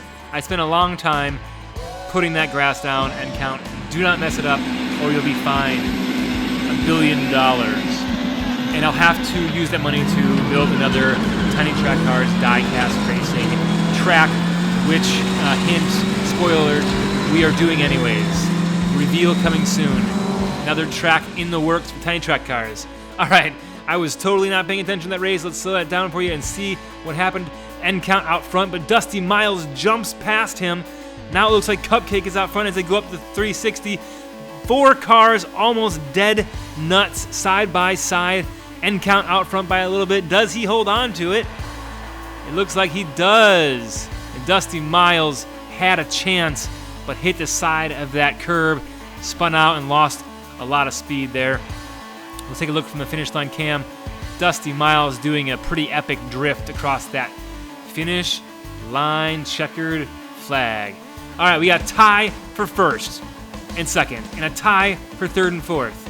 Who will continue to prosper in this Group 6 of the Fast and the Furious tournament? Okay, race 5. They are back to their starting positions. Cupcake did take the victory last time, but if you remember right, End Count did crash. Will End Count crash in this one, or will he take the win? It looks like Dusty Miles is far out front in lane 2. Where was Dusty Miles in race 1? Or maybe it was Cupcake that choked in this race 5. We'll take a look at that in slower motion here. It looks like Dusty Miles is just not bleeping around anymore. He is far out in front. End Count also out there, but End Count, as you know, enters a 360 a little bit further back than Dusty Miles. Dusty Miles in lane 2, which is a slight advantage here. And folks, he does take advantage of that. Cupcake in the S2000 sliding in for third place. And don't forget Chowhound. Chowhound isn't the fastest out there, folks, but he is putting in the laps. Putting in the laps and causing our instant replays to go longer than we would have liked. So thank you for finishing. You have 7 points, Chowhound. You get to pick it up. Maybe NOS. NOS is the only answer in the Fast and Furious world. More NOS, more better. Everybody knows that in underground street racing. All right, they're out of there, sending it down the track. Nitro Rally Cross action. Fast and the Furious. Dusty Miles looks like he's out front again, but Cupcake out of nowhere in lane 2. Cupcake takes it as he spins around. That's his signature move, I think. He does the little spinny, spinneroo. The S2000 is just a lot of power, and it's a little bit light. So as he gets to that open track, you know, he just spins around and can't control it. But boy, is he fast. There you see him hit a little bit of a speed bump there, but that doesn't slow him down. He still takes the victory and 4 points. It looks like Cupcake and Dusty Miles might be walking away with this one. Whoa, did you see that End Count up on 2 wheels as it came around that corner? He does save it though, put some more points on the board to stay ahead of Chowhound. We have Dusty Miles with 20, Cupcake right on his heels at 19, and the other two are shortly behind, but not out of it yet. Anything can happen at this point. Miracles do happen. Maybe not in Rainier Rally, but miracles do happen. All right, they are out of there again. The two black cars side by side as they go up to 360. Looks like End Count might be in contention for this one. Look at End Count go, and he pulls it off, and we have some contact between Dusty Miles and Cupcake. They are banging. They are booming. I don't know why they're booming. Nothing blew up, but they're banging all right. Not physically banging. This is whoa, did you guys see that lady in the bikini down by the trees in the middle of the track? Where did she come from? Cotton-Eyed Joe? Where did you come from? Where did you go? I don't know why I always sing. But End Count, congratulations. Then you see the action beating and banging from Dusty Miles and Cupcake. I want to look at that from another angle, don't you guys? Well, you're going to watch it anyways because you're tuned in. Dusty Miles by half a car. Then we got S2000 and then Chowhound bringing up the rear. As we go into race 8, it's just a battle for first at this point, folks, between Cupcake and Dusty Miles. Dusty Miles in lane 1, Cupcake in lane 4. But don't leave out End Count because he's in lane 2, the fast lane, and he can still capitalize on this and put some more points on the board, even though he is out of it at this point. But I'd like to see him beat these two cars just to show him how fast he is, and there it is. End Count takes the win. End Count, folks, unfortunately probably would have been in contention for moving on in this round if he was able to keep that Aston Martin on the track because it is fast and it is furious. I use that line so much. It's Fast and Furious, but it was just a little too squirrely. As we see there, everyone wanted to catch up with him, but end count was just too fast there. Dusty Miles drifts across the finish line. He's done that a couple times. That is a beautiful, beautiful thing. Let's watch that drift by Dusty Miles. He clips that corner and perfect slide across the finish line. As we see the scoreboard pop up here, congratulations to Cupcake in the Honda S2000 and Dusty Miles in that Plymouth GTX. Ladies and gentlemen, Cut! Just do it normal. Okay, fine, party poopers, I'll do it normal. Ladies and gentlemen, speed enthusiasts and adrenaline junkies, hold on to your seats because we are plunging into round 1, group 7 of the Fast and the Furious Rally Tournament. Trust me, you won't want to touch that skip button because mid-video, we've got a surprise twist that'll leave your engines roaring for more. Starting strong, we have Scoop sliding into the scene in a sleek Nissan Silvia S14, a ride as smooth as the day's first coffee. Let's see if he has what it takes to brew up a storm on the track.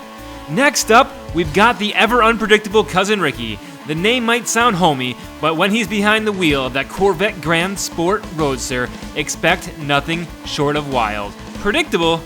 That word ain't even in Ricky's vocabulary, unless we're predicting chaos, that is. And lining up next, we have Chicken George in the driver's seat of a cutting-edge 2017 Acura NSX. While the name might conjure playful imagery, when George hits the accelerator, it's clear he's not here to merely ruffle feathers. Expect high-flying performance that aims to lead the pack. Last in our grid, but certainly not least, we have Sneaky Bob revving up in a Lykan Hypersport. Now, some of you might remember that iconic Lykan in the movie sporting a fiery red paint job. Bob seems to have had a Pepsi overload, or perhaps just a personal twist on a classic. Regardless, we're fizzing with anticipation. Now we head to the start line as we are fully geared up for round 1, group 7 of the Fast and the Furious tournament. We've got Scoop in lane 1, Cousin Ricky in lane 2, that fast lane. Will he take advantage of this? Will he stay in his car, folks? That is a convertible. He is out here racing in a convertible. It looks like Sneaky Bob stutter steps a little bit, doesn't make it up that hill, and Cousin Ricky walks away with race 1, followed by Scoop getting an enormous amount of air on that finish line jump. There you see Uncle Bob, Cousin Ricky, what? Who's all these relatives? Sneaky Bob overjumps a little bit, stumbles, almost doesn't make it up the hill there. Wait, he doesn't make it up the hill. Holy cannoli, he didn't make it up that hill. Is Sneaky Bob Italian? Does he like cannolis? Why did I say holy cannoli? Congratulations to Cousin Ricky for taking 4 points in race 1. Again, folks, our scoring system here is 4 points for first, 3 for second. Wow, look at that distance in that jump. That has to be some sort of record. 2 points for third and 1 point for fourth as we see Chicken George come across the finish line there. Sneaky Bob, not a good start for that Lykan Hyper Sport. And you know, maybe it's just a little bit of bad karma for Sneaky Bob because you know, he did paint his car and you were supposed to enter stock paint jobs in this tournament. But nonetheless, we love Sneaky Bob. We're actually collaborating with Sneaky Bob and some other tracks on an upcoming NASCAR Super Truck Tournament that we are super excited about. Look out for an announcement on that. We actually have a new track in the works. Those Super Trucks will not be racing on this track. You should see videos from us in that tournament become October or so. All right, race 2, let's watch that replay here. I got a little bit off track. As they head into the 360s, it looks like Cousin Ricky is out front, but Scoop taking full advantage of lane 2. Cousin Ricky right behind him here, maybe 3 or 4 car lengths. He wants to close that gap. He tries to, but Scoop cuts him off right at the finish line. Sorry, I burped. I'm going to leave that in there. Scoop closes the door and takes first place in race 2. We'll watch that from the finish line cam here to see how close that is. Scoop goes out. Cousin Ricky goes in. And Scoop wins by about 4/7 of a car. All right, tied for first place. We have Scoop and Cousin Ricky tied for first place. Chicken George close behind, and Bob in that Lykan Hypersport bringing up the rear. He has to capitalize on lane 2 position here. They're out of there. We have Chicken George in lane 1. Bob, if you're gonna win this race, you gotta pick it up. Looks like Scoop's ahead of you. How will they come across the finish line? Sneaky Bob out in front in the Lucky and Hyper Sport. Scoop spinning around as they cross the finish line in that Nissan drift car. Is that a drift car or is it a rally car? I'm not even sure, but you know, those Nissans do drift well. All right, up into the 360. It looks like Bob has the lead here, and he is in the lead, in fact, in lane 2, and he will take it. Now it appears that Lycan Hypersport has also had some modifications to the rear end as well, because that is an extremely wide casting, and it is doing exceptionally well on this SR2 track from Spoolheads. So kudos to Sneaky Bob for building a car suited for the track he's sending a car into. Nice job. All right, as we go into race 4, it's a close race. Scoop out in front with 10. Cousin Ricky right behind with 9. NITRO, and they're going to send it down the track for race 4. Over the first jump they go. And oh my God, Cousin Ricky flies out of his car and gets hit by Chicken George, and Scoop is on his lid. Everybody look out, that car has no driver. Look out, look out. Oh my gosh, there's bodies everywhere. The grandstands are flying. Cousin Ricky is on his roof. Well, Cousin Ricky's actually up the track, but his car is on his roof. And there's people in the grandstands upside down, cars smashed. There you see Cousin Ricky backwards outside of his car. He gets hit right here by Chicken George in that NSX and drug all the way up the 360s. Meanwhile, Scoop overjumped that jump and is on his lid. He is out of this race, and Cousin Ricky's car is traveling down the track with no driver, flying at full speed, out of control. What do you think is going to happen? Exactly what you thought. Bounces off the wall, heads directly towards the grandstands, contact with the bleachers, and people go flying everywhere. Holy guacamole, I hope we have all the waivers signed for legal reasons. This is one of the worst wrecks Rainier Rally has seen. And as we watch this finish line replay, all I can think about is needing a co-host with a fatality button. We're gonna rewind that and watch it again here. Folks, I don't know who won this race. We're gonna slow that down for you. It looks like Cousin Ricky was still over the track of the finish line. We freeze frame it, and it looks like Sneaky Bob crosses the finish line. In the next frame, Cousin Ricky's front end crosses the finish line, folks. And the rules here at the track are you have to cross the finish line tape over the plane of the track. So while Cousin Ricky was past the finish line, he was outside the track. And our emergency crew is wasting no time getting on site and going to check out to see if Cousin Ricky is okay. They will load him up on the stretcher and put him in that ambulance and take him to the local hospital to see if he is okay. And then we see Scoop up on his lid. There was so much action at the finish line, we almost forgot about Scoop, but he flipped over and got a DNF. All right, folks, we have Cousin Ricky in first place, and then Sneaky Bob making a comeback, tied for second place with Scoop. We head to the line for race 5. I'm still a little rattled by everything that just transpired. I'm hoping these drivers can calm down a little bit and put some good laps in. Here we go. It looks like Cousin Ricky is okay, and his car is okay because, folks, he is out in front again in lane 2, and he will take the victory in race 5, followed by Scoop. And then there's a battle between Chicken George and Sneaky Bob for the finish. I'm not sure what happened to Sneaky Bob. He is usually one of the faster cars, as we've seen, but he struggled here. It looks like he might have bobbled a little bit over that jump and slowed down up the hill. Here you see Chicken George pulling out in front of him on the inside lane, and they will race to the finish. And you already know what happens because you saw it. Chicken George takes it by half a car as he closes the door on Sneaky Bob and puts some points on the board. Sneaky Bob was in contention for the win, but if he keeps racing like that, he is going to be out of it and eliminated and not move on to the next round. Cousin Ricky seems to be pulling away with it. Second place to Scoop with 13 points as they go into race 6. They will rotate one spot to their right, so everyone races in every lane. And actually, everyone gets 2 runs in each lane because we run 8 laps here at Rainier Rally. Looks like Cousin Ricky out front again. Will he take the victory in this one? Scoop catching up. Scoop fast through that 360 and out in lane 2. Cousin Ricky on his tail, but does not have enough. And Sneaky Bob comes in 3rd place. Man, that guy is still up there eating popcorn. They need to get him down. What are they waiting for? I don't know why they don't just arrest that guy. He should not be up on the rocks. It's not safe. Well, I guess it's safer than the grandstands. We do need to get the track crew on building some barriers, some safety barriers to protect our crowd, and also the pits. People in the pits are in danger as well. People at Rainier Brewing, they're probably fine, they're probably drunk, and can't feel anything anyways. There you see Scoop taking the victory, followed closely behind Cousin Ricky, Sneaky Bob, and Chicken George. And wow, it appears that Scoop and Cousin Ricky are pulling away with this one, and Sneaky Bob and Chicken George might be out of it. Let's see what happens here in race 7. They are out of there. Sneaky Bob in the fast lane. Will he be able to capitalize on that position? He certainly needs it. Cousin Ricky on his hood, leaving Sneaky Bob the opportunity to walk away with this, and Sneaky Bob puts 4 points on the board, followed by Scoop. And folks, our leader in points just ended up on his lid, giving everybody else the opportunity to come back. Everyone has a chance at this point. And folks, we see Scoop on his side. He bounces off his roof, back onto his tires, rides the curb.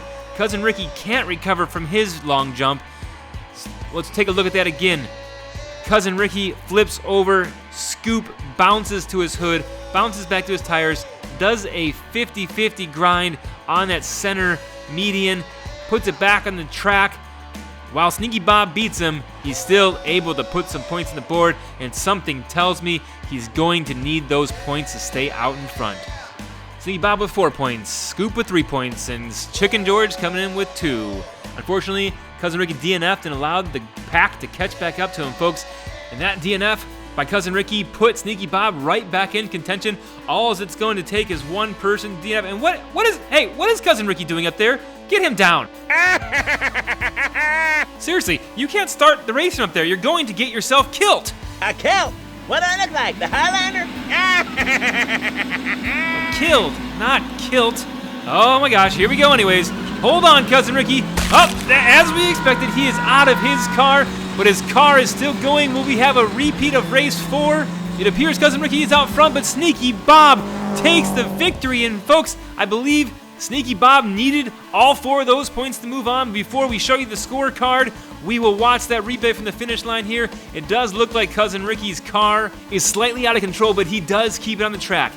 Sneaky Bob takes the win, Cousin Ricky's second, NDR third, and there, unfortunately, is Scoop with a DNF in race 8. And what that means for us is Cousin Ricky and Sneaky Bob will be moving on to the next round. Sneaky Bob saw an opportunity with Scoop's DNF and was able to step in and take the win and move on to the next round. Race aficionados and thrill seekers, welcome back to the Fast and the Furious Rally Tournament as we zoom into round 1, Group 8. This lineup promises nothing less than high-octane thrills and jaw-dropping action. Leading the charge, we have Daddy G taking the reins of his classic powerhouse, the Ford GT40. With a name that exudes authority, can he be the commander of the track and set the pace for the others? Then there's Bam Bam. With an explosive name like that, you can expect he'll be causing a ruckus. At the helm of the iconic R33 Skyline, he's here to show that when he hits the gas, the track quakes. Cruising in, we've got King Triz, who's giving us some vintage vibes with the formidable 1970s Monte Carlo. Will his performance be as majestic as his title suggests? We're on the edge of our seats to find out.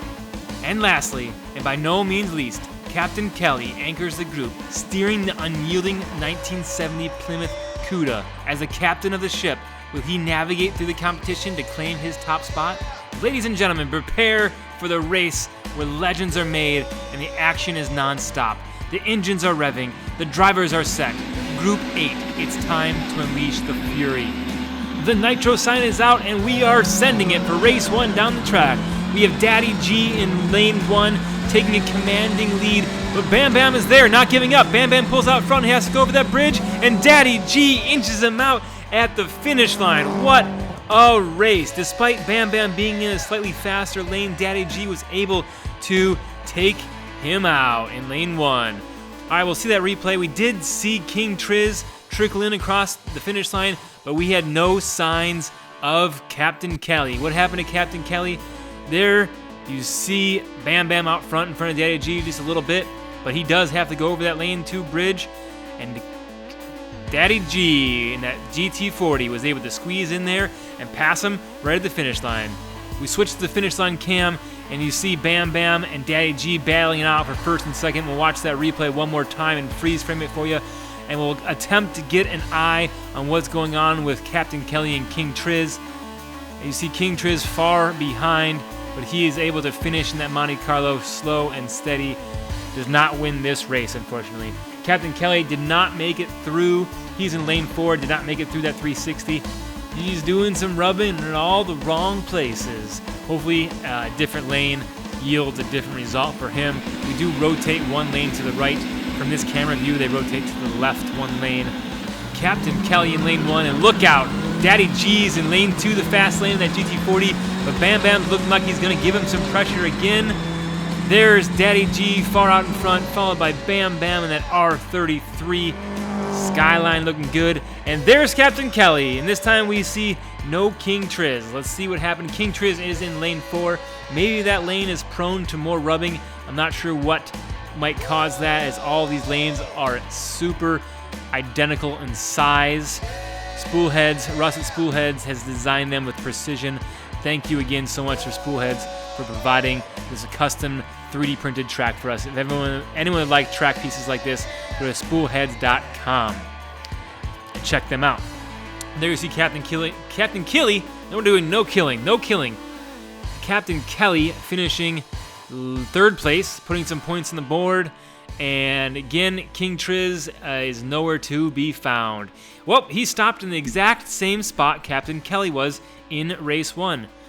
All right, we see Daddy G with 8 points, walking away from it. Bam Bam taking 2 second places with 3 points. In second place with 6 points. All right, we got King Triz in first lane, Captain Kelly in lane 2. King Triz barely makes it over that first jump. Looks like Daddy G is out front again. I don't know if anybody in this group will be able to keep up with Daddy G. Let's just hope he can keep it on the track, and both tires, both sets of tires, all 4, that car has 4 tires, on the track and not in the air. Watch that replay here. We did see 3 cars finish, 1 car did not. Who did not finish in this race? Daddy G finishes. Then we have far behind, we have Bam Bam. We'll watch that. You do see Captain Kelly in the 360 coming up the ramp. He finishes 3rd and puts 2 points on the board. And folks, sorry, the scorecard popped up before we were able to see him finish. There's a timer on that. It automatically pops up if you are too slow. So sorry, you're not getting to see that slow motion replay. Captain Kelly finished. Race 3, they shift one more lane and they're out of there. Send it. Bam Bam looks like he's out front, but nope. Daddy G putting a hurt on this group again. I'm not sure if Daddy G is extremely fast or if the other drivers are just that slow. We will find out, because it looks like Daddy G might be moving on to the next round.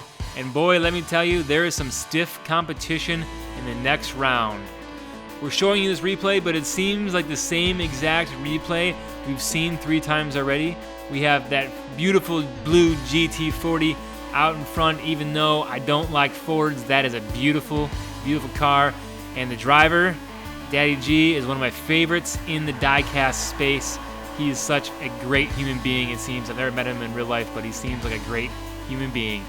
Bam Bam coming to you from Washington State. He's a local to me, and his first time entering this race in that beautiful R33. And folks, this is the first time we have seen those Speed Machines wheels put on a car, and boy, do they seem like they're doing good.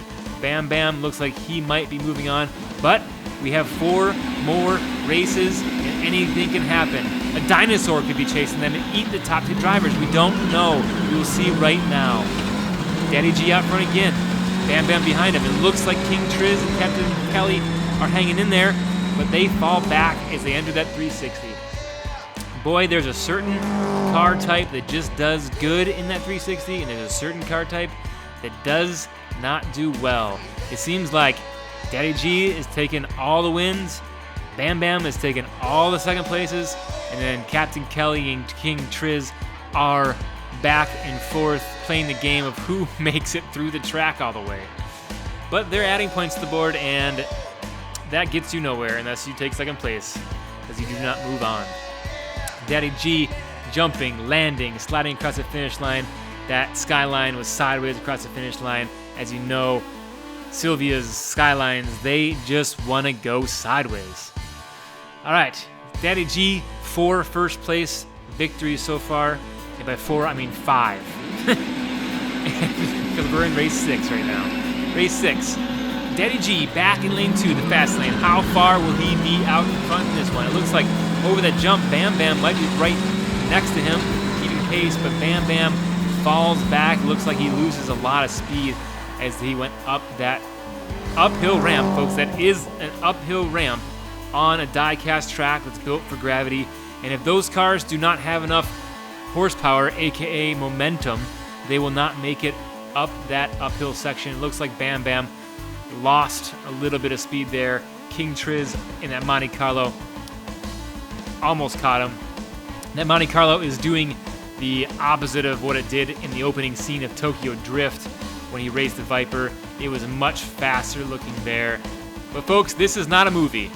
This is Fast and this is Furious, but this is the die-cast tournament of Fast and Furious. This is not a movie. This is not staged. These are not actors. These are real race car drivers, and Sean is not driving that Monte Carlo. King Triz is. Triz is. All right, back at the line for race 7. I'm going to turn my commentary into just a generic chatter because we already know that Daddy G is moving on in first place. He is putting a hurting on this group. He is on pace to set a record and will be the only car thus far to win all 8 laps on Rainier Rallycross. He has enough points to move on. Bam Bam has enough points to move on. Race 8 is just a formality at this point. Not only did we see Daddy G breaking a record and winning the first time winning 8 races in a row, we also have another record of the same car getting second place 8 races in a row. There's not a cool of a prize for that, but congratulations to Bam Bam. It looks like you're moving on as well. I could show you the same replay over and over again because it looks the same each time, minus King Triz and Captain Kelly swapping who decides to get stuck in the 360. All right, we will race the 8th and final race. Again, Daddy G and Bam Bam have clinched their moving onness. They have successfully defeated King Triz and Captain Kelly, and we're moving on to round 2, where the competition gets tougher, folks. There, Daddy G celebrating with a victory spin across the finish line, and then we have King Triz finishing strong, not taking third place in that race, but King Triz and Captain Kelly, because they were alternating back and forth with who's getting stuck, they tied in points at the end of this, and you'll see that in the scorecard in just a moment. A record-breaking 32 points for Daddy G. Congratulations, Daddy G! You're great. Bam Bam, you've been great.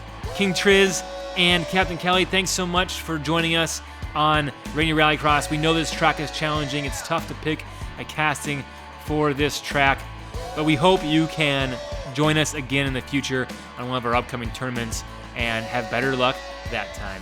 There is the final scores. This has been Group 8 of Round 1. Welcome back to Rainier Rallycross. We have Round 2, Group 1 of the Fast and the Furious tournament.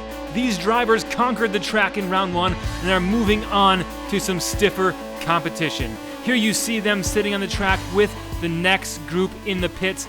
We are going to head over and meet our drivers, even though these drivers need no introduction. We have Lucas from EP Videos in that Mitsubishi Eclipse. Next up, we have Arlo in that pink Honda S2000.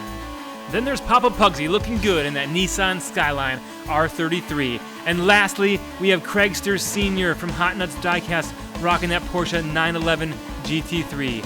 Here they are staged at the line. We're going to hop straight into racing, folks. We're going to race 8 laps in this round 2 Group 1 matchup. They're staged. We'll see 10 second board out, then Nitro, and then we're going to send it into race 1. They're out of there. Lucas in lane 1, Arlo in lane 2, Papa Pugsley in lane 3. It looks like Craigster over there in lane 4 gets a little bobbly off the jump, and Arlo in lane 2 will walk away with this one, followed by Lucas, Papa Pugsley, and no Craigster Sr., folks. What happened to Craigster Sr.? We were so far ahead, tracking Arlo out front. I don't think we were able to see what happened to Craigster there. He bobbles a little bit, but does recover. He heads into the 360. In round 1, Craigster Sr. did have a problem staying on the track in this final section as the lanes converged into one open section, and that might be where he got caught up. We're going to switch to the finish line camera and take a look at that again. Arlo first, Lucas over the top. There you see Craigster flying off, hitting that tree, bushes going everywhere in the tree. We'll watch that again a little more zoomed in.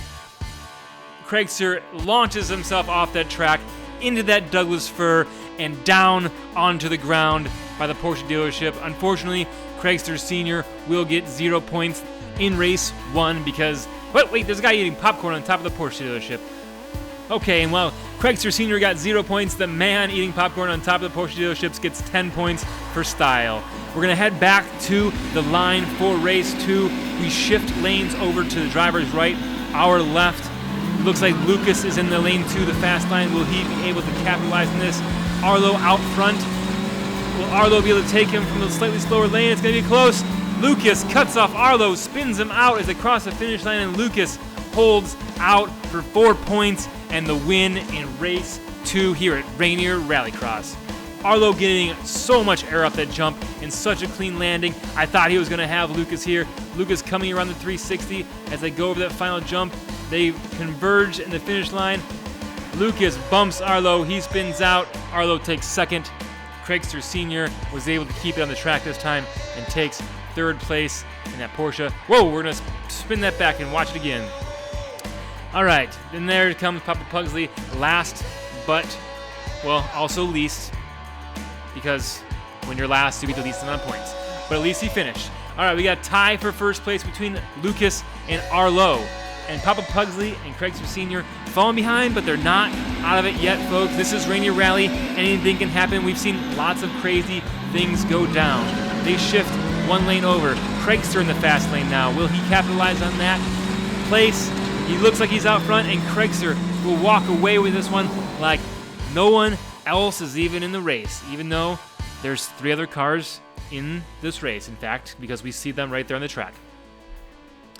We're going to watch that replay up into the 360. Craigster, we have Lucas leading, Arlo just slightly here, Papa Pugsley bringing up the rear, and that's how they finish. We got Lucas after Craigster, Arlo, and then Papa Pugsley sliding that R33 across the finish line. There you see Craigster up on 2 wheels as he comes over that lane 2 bridge. That, my friends, is a little sketchy. We've seen a lot of action on that lane 2 bridge. Is that going to be an issue for these drivers in this series? We should find out. We should find out. Here we go for race 4. Papa Pugsley's in the fast lane now. Will he have enough to take a win and start catching up on points, or will these other drivers take him down? He doesn't have a good start. It looks like Arlo's out front, and Craigster is following closely behind, and Arlo takes it, followed by Craigster, Papa Pugsley, and I'm not sure what happened to Lucas, but he was further back in the pack than normal. Keep an eye on the green Eclipse right here.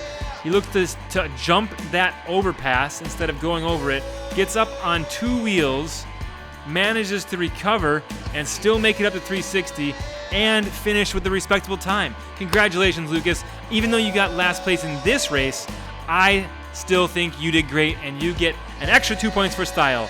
And that doesn't matter because that's actually not going on the scoreboard. Just your 1 point for coming in 4th place is in the scoreboard.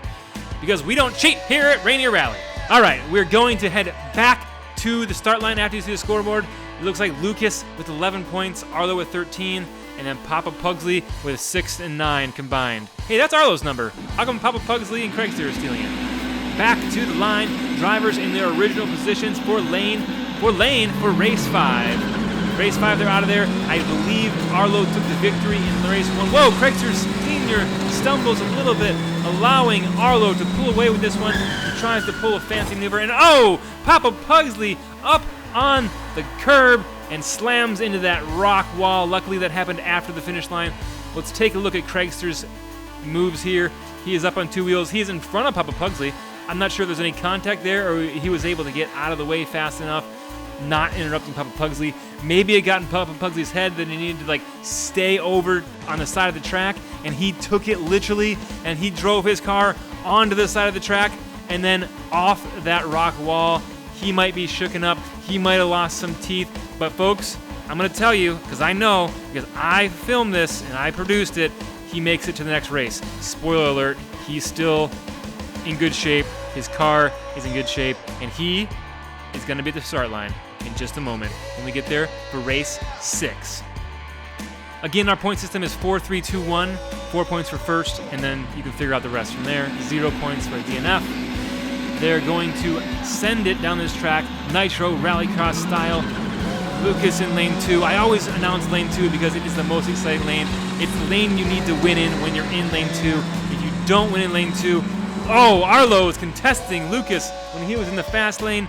Like I said, when you're in lane 2, you have to win.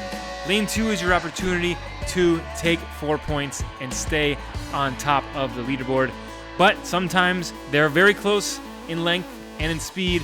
Sometimes, just sometimes, when there's a faster car in a different lane, he's able to overtake. I was so focused on telling you guys about lane 2 and the battle between Lucas and Arlo that I missed Craigster Sr. flying off the track and landing underneath the track in the grass. I'm speechless, apparently. I am speechless, and we're going to cut to that footage of Craigster Sr. He's going to have to get the crew out there to clean that grass off his tires, because that, folks, is only a recipe for disaster if you're just slipping and sliding all over the track. All right, Papa Pugsley and Craigster now 10 points tied. Arlo and Lucas are walking away with this one. I believe they should be the ones to move on. I don't know how to use mathematics, so I don't know if that's possible for Craigster Sr. Papa Pugsley to come back, but we shall see. Craigster Sr. out front. He's up on two wheels. He's off the track. He hits a spectator and still finishes first. He takes the win, and there is a lady laying on the ground. Maybe she's just taking a nap.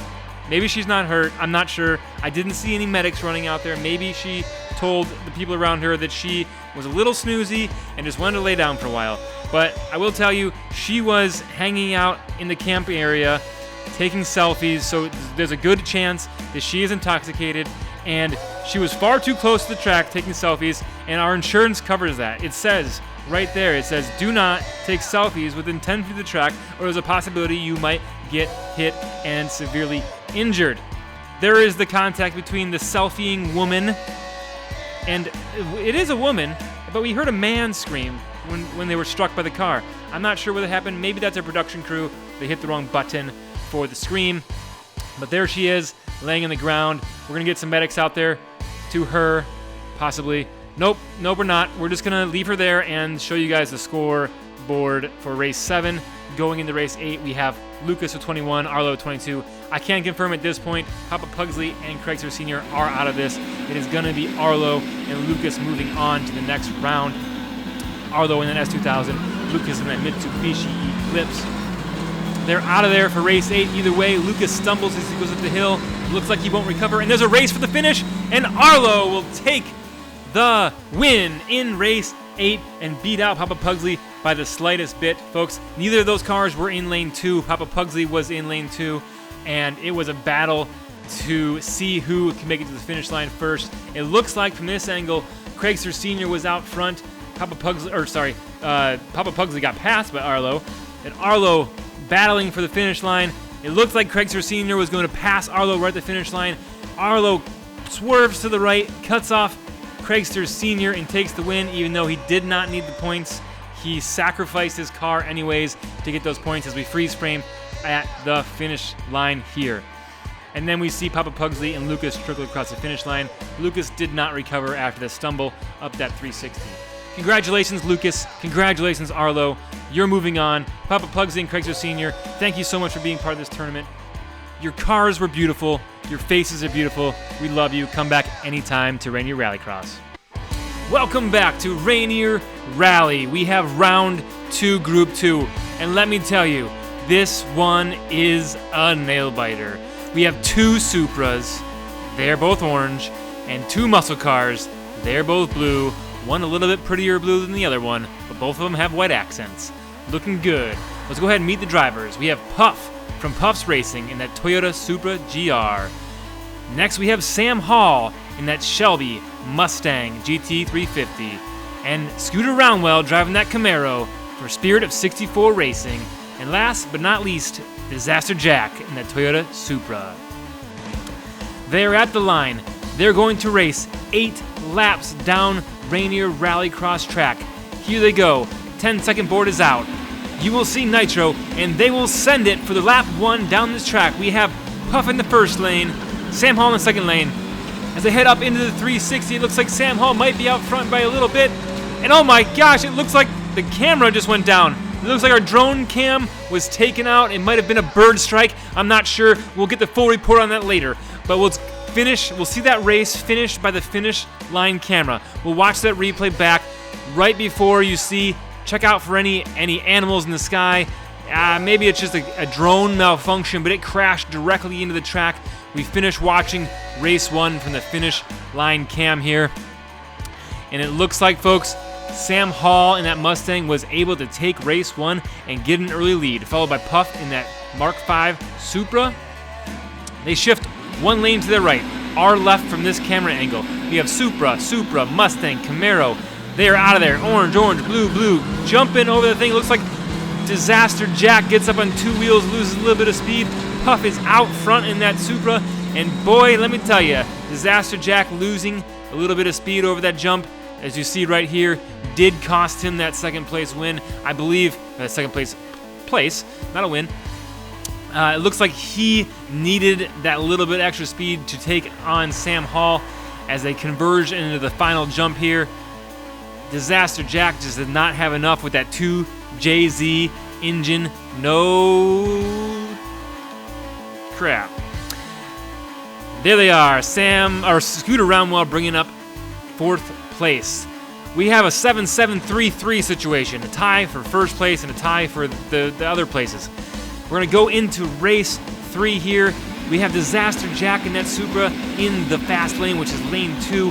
He needs to capitalize on lane 2 if he wants to come back and take the victory. They're fast. Sam Hall sideways as they go up to 360 out of his lane.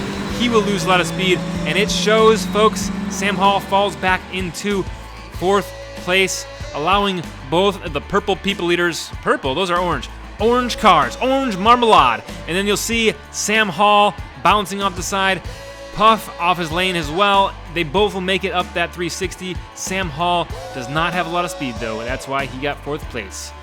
If you don't go fast, you ain't gonna win, Sammy. Disaster Jack in first, Puff in second by a couple cars there. We'll watch that in the finish line cam. I don't know what Sam Hall is doing there, drifting across the finish line, showing off. He was in last place. Maybe he likes showing off. It must be a Mustang thing. Meanwhile, the Supras are pulling away. Barely. Puff is pulling away. Sam Hall in second. Disaster Jack in third. All right, Scooter Roundwell's turn in the fast lane. Will he be able to capitalize on this, or will those Supras or that Mustang be faster in the other lanes? We shall find out right here. Clean race by all the drivers. Scooter Roundwell out front by a little bit, but no, Disaster Jack and Sam Hall were able to pull ahead of Scooter Roundwell. We'll slow it down for you here. I love seeing both the purple car. Why do I keep saying purple? Am I colorblind? Those are orange cars. Both the orange Supras together and the blue muscle cars together. There you see as they converge on that finish line and file in. It's a very close race, but Disaster Jack takes it. Sam Hall takes second. Scooter Roundwell third, and Puff in 4th place. We'll watch that again because that was a close one, and I like close races. All right, 4th race in the books. We have an 11-way tie. I mean, a 3-way tie at 11, and then Scooter Roundwell following with 7. It is still anyone's game, folks. After 4 rounds, they'll race 4 more races in the exact same lanes if they finish in the exact same way. there will be a three-way tie at the end of this tournament. And end of this round. Not the end of the tournament. End of this round. Oh, Puff and Scooter Roundwell getting into each other there at the finish line. Like I said, if all goes the same, we will see a three-way tie at the end of this round and end of this group. So we might see a nail-biter here, folks. Not saying we will, but we might. All right, let's watch that from the finish line cam a little bit slower. I want to see that bumping and grind in action from Puff and Scooter Roundwell as they battle for the finish. We'll freeze frame it here. It looks like Puff by about 3/4 of a car length. Looks like Puff and Sam Hall might be pulling away with it. Disaster Jack right behind, and Scooter Roundwell not out of it yet. Anything can happen at Rainier Rally. Nitro board is out. Puff in the fast lane. He is the one to catch in this group. He seems to be the fastest. He will take advantage of that fast lane, lane 2, and put 4 more points on the board. Looks like Disaster Jack was shortly behind him, followed by Sam Hall and Scooter Roundwell, I believe. I don't exactly remember, but I believe that's how they finished. We got Puff, we got Disaster Jack in the Supra, Sam Hall right there behind, and then, folks, Scooter Roundwell bring up the rear. Will we see 2 Supras moving on? Will we see a Mustang moving on? Will Scooter Roundwell come out of nowhere and take first or second place? We shall see. 2 races to go. They rotate 1 lane over. Disaster Jack in the fast lane. He is in contention for that second place spot with Sam Hall. Hope he doesn't blow it here. It looks like he is smooth through the 360 and finishes with 4 points on the board. We'll slow it down for you in the replay. It looks like all the drivers have a clean race, clean landing, clean into the 360. And folks, that being clean run for everybody, the faster car always comes out in front, as long as you don't mess it up. One last look at race 7, lap 7, finish line cam here. Scooter Roundwell is consistent, but he might not have enough. We have a tie for second place. Puff out front, still anyone's game. If Puff doesn't perform, he's out of it. Scooter Roundwell and Disaster Jack will take over.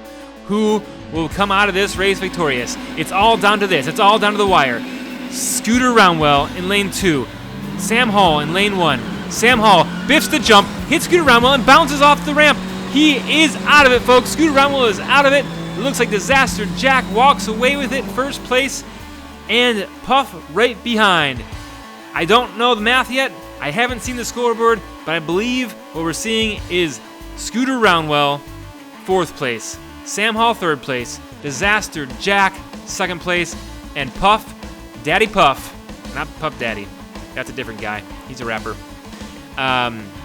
Puff from Puff's Racing, 1st place, and moving on. So we have Puff moving on and Disaster Jack moving on, the 2 orange, not purple Supras, moving on. We'll see that one more time from the finish line cam here as that Supra drifts across the finish line. And then we'll see the scoreboard, which will indicate the 2 Supras moving on. Sam Hall and Scooter Roundwell, I want to take a moment. Huge shout out to you for joining this tournament. Thank you. You guys are both amazing builders, and I want you back at our next track soon. Puff and Disaster Jack, congratulations. You are moving on to the next round of the Rainier Rally Fast and the Furious tournament. What's up, Diecast fans? We are back to the Fast and the Furious tournament, and boy, are we narrowing this down and getting closer to the finals, and we have a good one for you today. Let's go ahead and meet the 4 drivers in this round. We have Raw Sun God for Raw Sun God Racing. We have Rage from Road Rage Racing and another Nissan Skyline. Next, we have Cupcake driving a Honda S2000. And last but not least, Dusty Miles in the Plymouth GTX. We head straight to the line for race 1. They're lined up, the 10-second board is out. You're seeing Nitro, and they will send it down this rallycross track. But wait a second, is that a guy eating popcorn on the skid steer? That guy is all over the place, and there is no security guards down there to get him off there. Folks, we've seen just about everything here at Rainier Rally, including Rage taking race number 1 in this round. The competition gets stiffer as we get closer and closer to the finals. These two Skylines have proven to be fast in their heat, but folks, that S2000 and Dusty Miles and that GTX are fast as well. Who will come out on top? We have Rage, followed by Cupcake and Raw Sun God, and unfortunately, we do not see Dusty Miles. Let's take a look at this finish line cam. We see Dusty Miles flying off the track there into that Douglas fir, hitting that Porsche and taking out a bush in the process. Folks, you hate to see that from Dusty Miles. Dusty Miles is a top contender in this, and folks, I want to tell you, a DNF in race 1 is not how you want to start. Will Dusty Miles have what it takes to come back and move on in this round against those the S2000 and those Skylines? Raw Sun God moves to lane 2, Dusty Miles over in lane 1, Cupcake in lane 4. Dusty Miles gets some massive air off that. The Skyline and the S2000 are side by side into the 360. Rage out first, Dusty Miles in second, Cupcake in third, and Raw Sun God close but in fourth place. We'll slow it down for you there. See Dusty Miles, massive air over that first jump. It looks like he was going to be first up into the 360, but Rage does take that. And I believe Rage stays out in front here. Dusty Miles looks to slow down a little bit over that finish line jump. Stutters just slightly, takes second place, followed by Cupcake and Raw Sun God. We'll head back to the line for race number 3 in just a moment. As you see, Raw Sun God and Dusty Miles tied for third place. Are Rage and Cupcake going to walk away with this one after Dusty Miles DNF? We should find out right here. Dusty Miles in the fast lane. Will he capitalize in the fast lane and get the 4 points he needs to catch up to this pack? Dusty Miles does, followed by Cupcake, Rage, and Raw Sun God. We'll slow it down for you here again as we follow this chase cam up into the 360 towards the finish line here.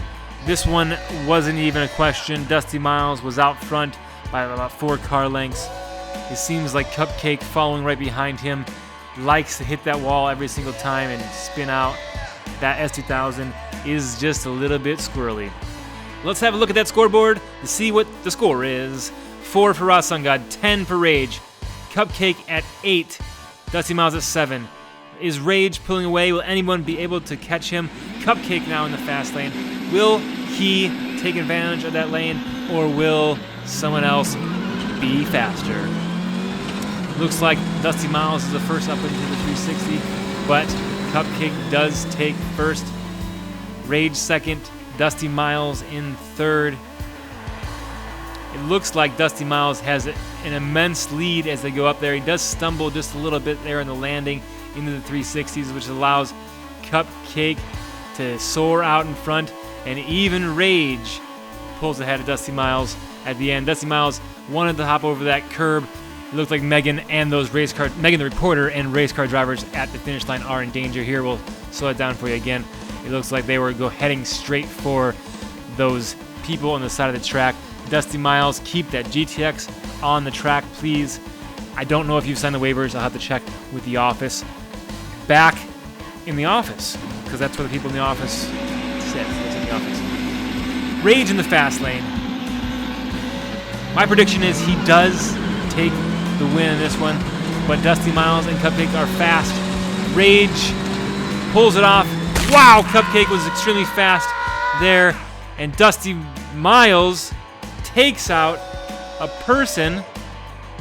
I didn't even see that. I was so focused on Cupcake's performance and trying to catch Rage, I completely missed Dusty Miles hopping off the track. I told him if he doesn't keep it straight, he might hurt somebody, and folks, he hurt somebody. Now we actually have to call the office and see if he signed his waiver, because that's dangerous for a track like this. They can be shut down, and I don't want to shut down. I really love diecast racing and Rainier Rally. We'll take a look at that from the finish line here. Splat.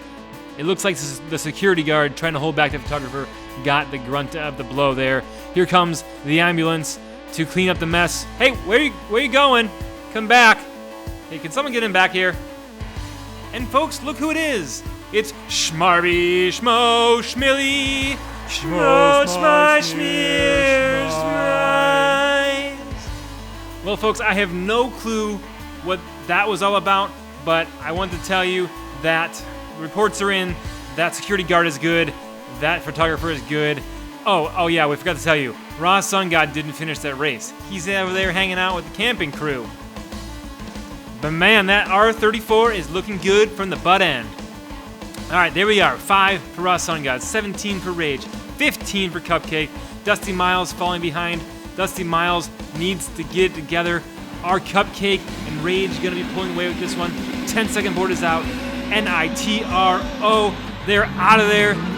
Dusty Miles really needs this victory if he's even going to think about moving on in this group. And Dusty Miles does take it, followed by Rage. And I believe, folks, I just saw Raw Sun God beating out Cupcake for the finish. Cupcake may have needed that point. That point may be the difference between Dusty Miles moving on and Cupcake moving on. We should soon find out. That security guard is now on a stretcher at the finish line, and the paramedics, Schmarvy, Schmo, and Schmilly are nowhere to be found. All right, we got 20 for Rage, 16 for Cupcake, 15 for Dusty Miles. Raw Sun God is out of it, folks. It looks like Rage, unless he really messes up, will be moving on. It's a battle for that second place spot between Cupcake and Dusty Miles. It looks like Dusty Miles is on the inside lane. He is out front. And folks, Dusty Miles bounces off the wall again and takes this race. It looks like Rage does get caught up there on the track. We're going to slow it down for you and watch what happened to Rage, because Raw Sun God almost caught up to him and took third place. Well, as they go around the 360, keep an eye on that silver R34 there. You see him slide off the track. He is off the track right there. Bounces off lane 1. He is backwards and sideways off the jump. Clips the landing just slightly and barely beats out Raw Sun God for third place. All right, folks. Dusty Miles did... Wow, look at that air. I'm telling you, he is all over the place. He's going to hurt somebody. Seriously. We'll take a look at both of those replays here over and over again. Dusty Miles, because he took first place, Cupcake took second. They are tied. Folks, they are tied for second place as we go into the 8th and final lap. Folks, it's going to be between, keep an eye on Dusty Miles and Cupcake. Cupcake is in lane 2, the fast lane. This does not look good for Dusty Miles. Cupcake is in the fast lane. Will he stay out in front, or will Dusty Miles take it? It's going to come down to this race right here as they go into the 360, as they converge on the finish line. They bump, and Dusty Miles takes it by a half of a car after pushing Cupcake off of the wall. We'll slow that down for you here. I want to see that replay. Keep an eye on those 2 black cars. That is where the action happens. It looks like Dusty Miles is out front, but as they enter that 360, lane 2 has the advantage, but lane 2 has to go up that bridge. As they come back together, they're side by side. It looks like Dusty Miles even might be a little bit behind Cupcake, but has more speed going into that final straightaway there. Bumps Cupcake into the wall and takes race 8. There we freeze frame it. Dusty Miles out front just a little bit. Pinches, does the little pinch maneuver, pinches one off, and wins race 8. And folks, that means Dusty Miles will move on with Rage to the next round by 1 point. 24 points for Rage, 23 for Dusty Miles, and 22 for Cupcake. Cupcake, we want to apologize for making fun of your name in the first episode. I love you, man. It wasn't really making fun of you. It's just all in good fun. And Raw Sun God, thanks for coming to our track. It's been a pleasure. Congratulations to Rage. Congratulations to Dusty Miles. Ladies and gentlemen, boys and girls, 3D Botmaker fanboys, fangirls, and maybe just some random people who the algorithm showed this video.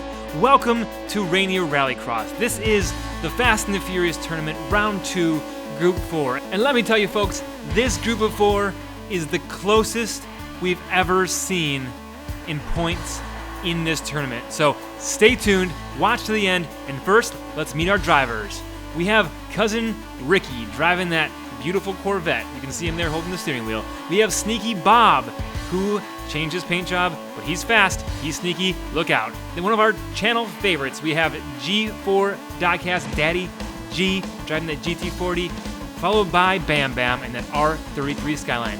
We're gonna go right to the line, and the first thing you see is that beautiful signage that will say Nitro and then send it on it. That, folks, is an iPhone 5 who no longer lives on its own. It has to be attached to power at all times. Making use of those old iPhones is a glorious thing, and I'm talking about Apple products, and I missed the first race, but I hope you guys were watching. I'm going to tell you these races are going to be close. The points are going to be close, so stick around to the end, because I don't even know who's going to win. Just kidding. I do. I filmed this, and I'm editing it. I've already seen it all. But I'm going to tell you, it's close. Trust me. Sneaky Bob takes race number 1. Daddy G sliding right behind him, followed by Cousin Ricky.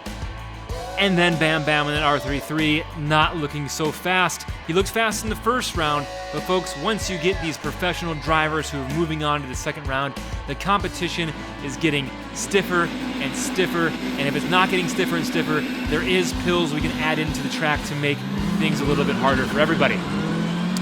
Race 2, they're out of there, up into the 360. It looks like Sneaky Bob is out front, but no, Cousin Ricky comes out of nowhere and takes the victory in round 2. And folks, every single race we're going to show you the points. We're going to show you the scoreboard.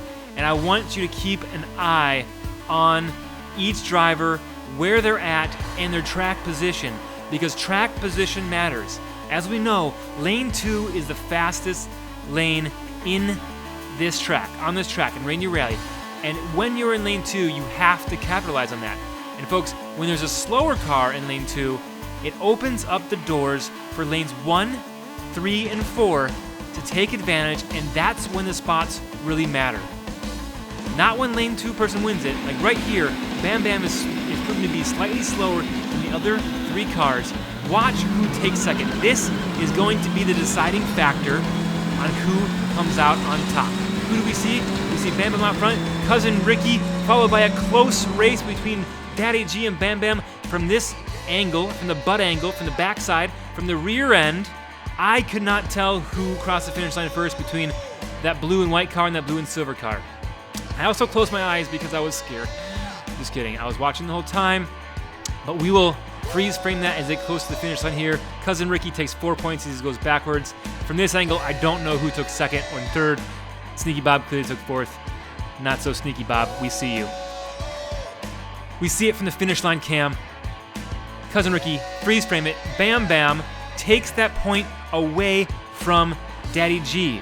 And this is where Cousin Ricky may start to move out in front, because that should have been Bam Bam's race. He was in lane 2, but Cousin Ricky snuck those 4 points. Now Cousin Ricky is ahead with 10, 8, and 7. Bam Bam bringing up the rear. As we go into the next race, they shift over 1 lane to their right.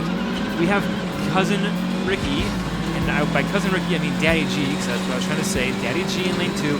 He does really well, folks. He wins by a landslide.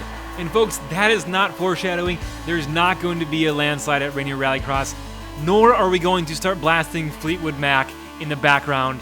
You know the song, let's all sing it together. Actually, that's probably a bad idea for licensing reasons. I want this video monetized, and if we started singing that song, YouTube will probably flag it. But there, folks, you see the finish of this race. It is a close one for second and third between Sneaky Bob and Cousin Ricky. It looked like Sneaky Bob was out front, but he hits that side, spins around, gives Cousin Ricky the opportunity to close in on him. And folks, we have a tie for second place, and first place is only out in front by 1 point as we roll into the second half, the second 4 races. If the scores stay the same, if these drivers finish in the exact same positions in the lanes they did in the first 4 races, we'll have a tie for second place, and the other person will be winning by 2 points. But let's see what happens. In this race, it looks like Sneaky Bob is out front. Daddy G is in second. Cousin Ricky comes in third. We will watch that. We'll slow it down for you. I hope you picked your favorite driver. I hope you're following along in this race and cheering them on behind your computer, you keyboard warriors. And you know what? Something just came to me. I'm wondering if trolls like Diecast Racing. Nah, not talking about the keyboard warrior trolls. I'm talking about actual trolls. the ones that live under the bridge. All right, this race we see Sneaky Bob out first, Daddy G second, followed by Cousin Ricky, and then Bam Bam bring up the rear. Folks, I believe, I'm not sure, I haven't done the math, but Bam Bam is not looking good. He needs to win all the rest from here on out. We have a tie again, but a tie between two different drivers for second place. And Sneaky Bob out front. We are going back and forth with the lead and ties for second. What will this race bring, and who will come out victorious in the end in this group of 4 cars? Cousin Ricky out front takes the win. Sneaky Bob in second, spins around backwards, and Daddy G coming in third. And Bam Bam, you must be using expired lube on those Speed Machines wheels that you have on that beautiful R33 premium casting.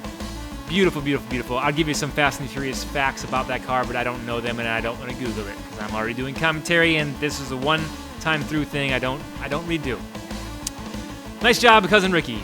Sneaky Bob's move seems to be the spin around backwards. Check out who's behind him, but he does save that spot, and we'll check out that scorecard. And now we have a tie for first place between Cousin Ricky and Sneaky Bob with Daddy G. Daddy G losing hope. 2 more races to go, and Daddy G is falling behind. Will Daddy G be able to come back and take that spot, or will Sneaky Bob and Cousin Ricky move on? We shall see as we start out race 7, sending it down the track into the 360. As they converge in the finish line, we see a battle for the finish. Cousin Ricky takes it, and Daddy G is in second place, folks. That point might have been very important for those drivers as the races get closer and closer. Daddy G did need to beat one of those 2 drivers. He needed to beat either Sneaky Bob or he needed to beat Cousin Ricky. That is who he is battling against. And folks, he beats Sneaky Bob, and it will take this group of 4 down to the last and final race. Let's check out that scoreboard and see where we're at. We have, going to the last race, 22 for Cousin Ricky. He's in good shape. Sneaky Bob and Daddy G are tied for second place, and who will move on, I do not know. But luckily, Daddy G is in the fast lane, lane 2. Sneaky Bob in lane 1. Will Daddy G keep that GT40 on the track and get enough points to move on as they go up into the 360? Daddy G is looking good. Daddy G out front, followed by Cousin Ricky, and Sneaky Bob coming in third, almost getting passed by Bam Bam. Something may have happened to Sneaky Bob's car there that is abnormal for him. And there is a beautiful shot of our background and some trees that I'm not sure why that wasn't cut out of there, but anyways, we're going for it. 360. As they go, you see Daddy G out front. I want to see the scorecard, but we're going to have to wait a second because this replay is slow motion and it takes a while. But I know you're doing the math in your head. It's 4, 3, 2, 1 point system. I'm not good at math. I don't have that many fingers. I can't add that much. But right here, right now, you're going to see the final score of this heat. And folks, you have Cousin Ricky moving on with 25 points and Daddy G moving on with 23 points. Welcome back to Rainier Rallycross, folks. We have the start of the semifinals. That's right, we only have 8 cars left, and we're going to see 4, these beautiful, colorful cars here, 4 race today in this video. And folks, let me tell you, the end is a nail-biter. It comes down to a head-to-head battle. You will not believe what happens in the end. Stick around and watch that, and we have something extra special for you. Here we introduce the cars. You already know these drivers. They're fast, they're furious, and they are wild on this track. Hopefully everyone can keep all 4 tires on the track. We want clean racing here at Rainier Rallycross. We're going to head straight to the line. We have Lucas in the Eclipse in lane 1, Arlo in lane 2. Those 2 cars are 2 to look out for. They have been fast. So have the orange Supras in lanes 3 and 4. This should be a battle for the books, folks, as they come down the track. Looks like Arlo takes race 1 in lane 2, the notoriously fast lane. Folks, again, lane 2 is a lane that is just slightly faster than the other lanes, and that is the lane that can make or break you at this track.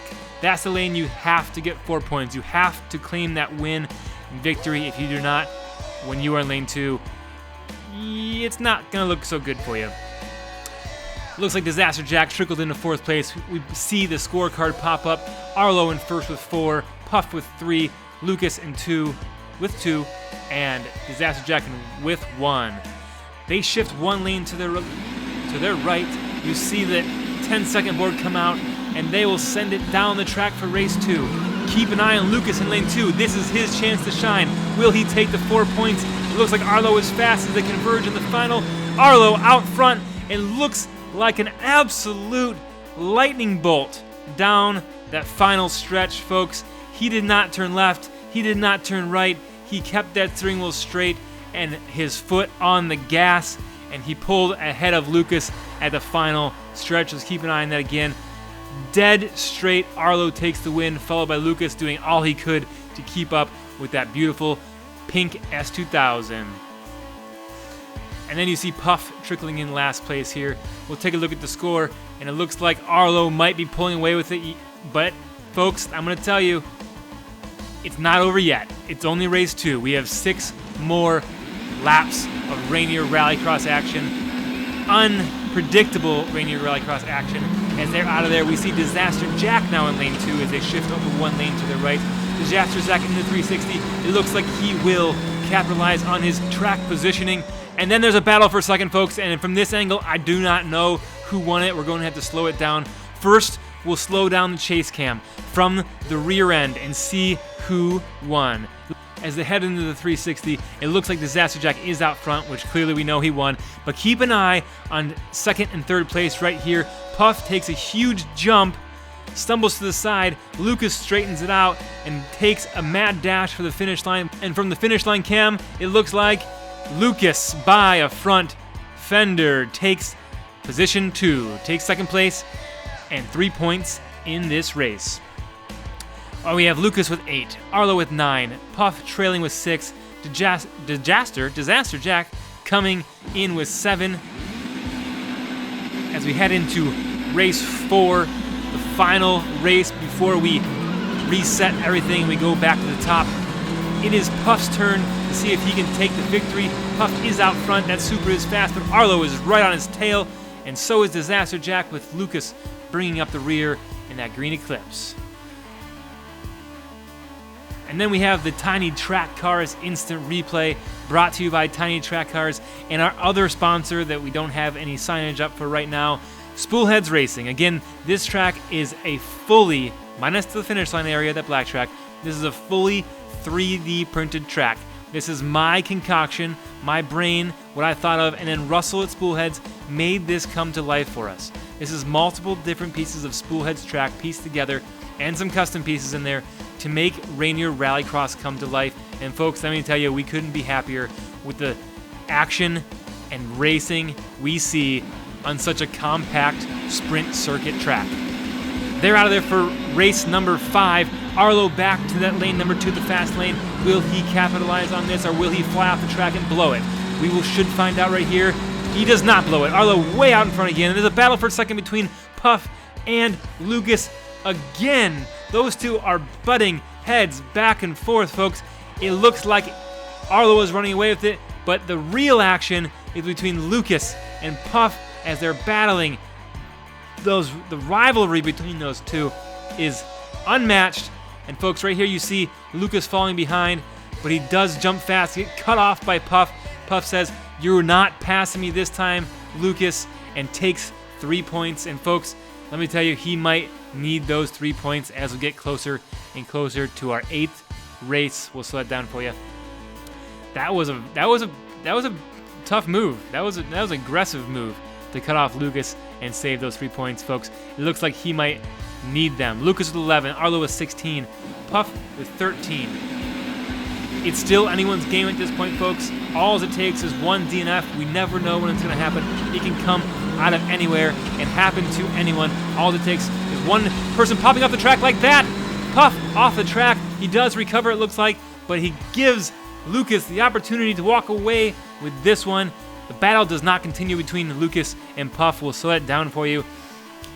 I was curious to see what was going to happen here between Lucas and Puff, but Puff is up on the curb. He has one tire up there. Somehow he drives his whole entire car up there. And then, as you see right here, back off the curb into the 360. Nice job, nice recovery from Puff. If he didn't finish that, if he got stuck on that side medium, that means he would probably be out of this race. But Puff is still in it as he picks up 1 point. And folks, let me tell you, he might need that point, because we don't know what's going to happen, but I will tell you, it's going to be close. 15 for Lucas. He pulls ahead of Puff just slightly. 19 for Arlo. And Disaster Jack right there as well. It's still 2 races, anyone's game. Disaster Jack in the fast lane. Will he take advantage of the fast lane and move back up and catch up to Lucas and Puff? Or will Arlo continue to stay out in front and dominate this group? Disaster Jack, Lucas needed those points. Disaster Jack needed those points. Let's slow it down for you to see what might have happened to the other drivers. It looks like Arlo is up into the 360 next to Lucas. Lucas pulls out in front a little bit, but it's Disaster Jack in that orange Supra. And looks like it was again a close battle for second between Puff and Lucas. Those two just keep going at it side by side. Something tells me this battle is not going to end early between those two drivers. All right, we got Lucas at 18, Arlo at 20, Puff and Disaster Jack tied for 16. Is Puff and Disaster Jack out of it? Is Lucas and Arlo going to take away and win and move on? But we have Puff in the fast lane. Folks, that's not good for Disaster Jack and Lucas. Puff is only 2 points behind Lucas, and all he needs to do is place 2 spots in front or 3 spots in front of Lucas, and he will be moving on. Disaster Jack up in the curb, potentially slowing down Lucas. I'm not sure if Lucas let off the gas there, but folks, I do see that green car coming in last place. It looks like Arlo was able to take the lead, but who was in second? Let's slow it down for you. Keep an eye on Disaster Jack here on the right-hand side of your screen. He pops up on the curb. It looks like Lucas might have taken his foot off of the accelerator into the 360, which is not what you want to do. You lose all your momentum, and it shows.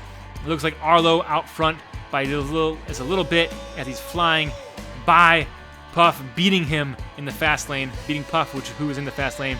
But Puff does secure second for 3 points, and what that means for the score, if you don't know how to add up points, 16 points that Puff was behind Lucas's 18. Now they are tied, folks. So we have Arlo advancing and a tie for second place. Unfortunately, Disaster Jack is out of it, and we are going to settle this tie right now. Lucas and Puff are going to be staged in lanes 1 and 4. They're going to swap lanes back and forth until one driver wins 2 races in a row, winning 1 from each lane. Puff in lane 1, Lucas in lane 4. They're out of there for the first run. It looks like Lucas does land up on the curb just a little bit, and Puff is out front for race 1, giving him the advantage. 1 race to Z0. They switch. Lucas in lane 1. Will he capitalize on this, or will Puff win here and move on to the finals? We are going to find out right now. They are out of there. Puff stumbles this time up into 360, giving Lucas the advantage, and Lucas walks away with it like there's not even competition. Now it's 1-1. They're going to switch lanes again. Everything resets. If Lucas wins here, he moves on. If Puff wins here, he has to win again. They're out of there. Puff in lane 1, Lucas in lane 4. Lucas stumbles up into the 360 off of that second jump and allows Puff to run away with this one. Folks, it looks like both drivers are struggling with that landing in lane 4. And folks, it is crucial to hit that landing to propel you up into that 360. We're back at the starting line. If Puff wins this, he takes it all. If Lucas wins, we have to race again. They're out of there. Puff gets a clean landing up into the 360. Puff has a chance of winning as they come out of the 360. Lucas is still slightly ahead by a few car lengths. And folks, we have talked to the judges, and we have decided that we could be doing this all day. We're going to settle this with a time trial. Each driver will get 1 run in lane 1. 1 final run. And ladies and gentlemen, the fastest time out of the 2 wins it all and moves on to our finals with Arlo. Lucas out of there. You see the time on your right-hand side as they're in the helicopter cam so we can see the start and the finish. He crosses the line at an astounding 9.30 seconds. That, folks, is going to be hard to top. But we did see Lucas kind of slide sideways at the finish line there. Will that impact his time? Will Puff prevail? We shall find out right now. Puff out of there. The time is running. He's up over the first jump. He's under the overpass into 360 as he heads to the finish line jump. He jumps across the line and stops the clock at a 9.28, beating Lucas by the littlest margin. And watch this. This is something special for you. We're going to overlay those 2 drivers. Keep in mind, this is a little mind-boggling right now because the camera is in different places at different times. But as we freeze frame this finish line, we will line up the finish line, and you can see right here how close this race was. Puff winning by about 3/4 of a car length, and moving on. That slide that Lucas did across the finish line, I'm not sure why he pulled that, but that cost him the race, and that cost him moving on to the finals. There's our final 2 drivers, Arlo and Puff, moving on to the finals. Next week, we find out the 2 drivers who would join him. We are back for more die-cast racing action at Rainier Rallycross. There you see Group 2 of the semifinals, and you also see Arlo and Puff in the pits. Those are the 2 drivers who have moved on to the finals and will join 2 of these drivers after this race in the finals of the Fast and the Furious tournament here at Rainier Rally. Let's take a quick look at the 4 cars competing in today's race. We have Rage in that R34 Skyline, Dusty Miles in that GTX, then we have Cousin Ricky, as crazy as ever, in that Chevy Corvette. And last but not least, we have Daddy G from G-Force Diecast Racing in that Ford GT40. We're going to hop straight to the line, folks. It's gonna be a wild one, as most are at this Rainier Rallycross track. Place your bets on the 2 drivers you think are going to go through. Race 1, they're out of there as they're flying down the track. It looks like the Corvette and the GT40 are out front, but Dusty Miles comes out of nowhere. Dusty Miles is swirling in. Whoa! Dusty Miles takes out the camera guy and Megan the reporter. I didn't even get a chance to see the finish. We'll slow it down for you here. That, folks, is something you never want to see happen on a racetrack or in life. You never want to see someone get struck by a car. There you see Dusty Miles already out of control. He's up on 2 wheels as he comes over that overpass. Gets struck by Cousin Ricky. Flies, almost hits that cameraman. We freeze frame it there as that guy lost his toupee as Dusty Miles to the top of them. And then strikes Megan the reporter and the cameraman that apparently has no name, undisclosed. But I failed to mention, look at this battle between Rage and Daddy G at the bottom of your screen. They were side by side over that jump, and there was so much happening, I didn't even get to see that. And there you see the freeze frame of Dusty Miles. He does cross the plane over the track, and he will take first place. Don't pay too much attention to that freeze frame because you do see someone getting splatted by a car. These people are made out of hard metal, and I hope there's no blood and guts anywhere. That's a beautiful GTX. I would hate to ruin the paint job. There you see a shot of Megan laying in the grass near the finish line. It appears she's still reporting. And this gentleman here that clearly hit his head on the tower post is still filming. And that is most likely because our employees at this track do not get workers' compensation, and he needs to stay at work to get a paycheck to feed his family. So he is still recording. And holy cannoli, there goes the National Parks ambulance. And it looks like there's someone riding on top. Is that Schmarvy from the Schmolchmy Schmearschmeis? It looks like Schmarvy. All right, folks. Well, Megan and the camera guy are getting checked out by the paramedics. They will not return to the side of the track, but the show must go on. We will report back on them later, but it does appear they're going to be okay. I'm not sure how. That was a nasty, nasty crash. Race 2, you see Dusty Miles coming down over that jump. And folks, we have a 3-car race for second place. Wow, what a finish. That is the craziest thing we have possibly seen in Rainier Rallycross history, other than Cousin Ricky driving, well, Cousin Ricky's car driving down the track without Cousin Ricky in the car and smashing into the audience. That was probably the craziest thing, but this might be a close second. 3 cars wide, something you rarely see in diecast racing. And yes, folks, that is a little bit of foreshadowing for what you might see coming in our next track. You might see 3 cars wide. You might see 4 cars wide. You will see the craziest diecast racing action in the track we are about to announce in a couple short weeks. After 2 races, Dusty Miles is out front with 6. We have a tie for second with 5, and then 4 for the person in last. The scorecard disappeared before I got to see it. They're out of there for race 3. It looks like Daddy G is leading the pack as he is in lane 2. Daddy G crosses the finish line first, and crazy cousin Ricky flips over and crosses the finish line on his hood. Good thing that Grand Sport Corvette has a roll bar to protect cousin Ricky's beautiful hair. And is that the guy eating popcorn? It looks like he has a lady friend. Congratulations! It appears that if you are sitting by yourself eating popcorn all over the track and you show up every single week to this track, it turns out you might just have a little companion, a little friend. You might meet some people, have some fun, who knows, get married, have some kids. Anything is possible at Rainier Rallycross. Congratulations to the unnamed man eating popcorn that should have been kicked out of this track a long time ago for climbing on buildings. You now have a girlfriend, or maybe you're married already. Things happen fast here at Rainier Rally. Speaking of happening fast, these cars are out of there for the next race. Down the track they go. It looks like Daddy G is up into the 361st, but cousin Ricky is in the fast lane. What will happen as they come to the finish line? Daddy G takes it, and Dusty Miles smashes that GTX off of something else yet again.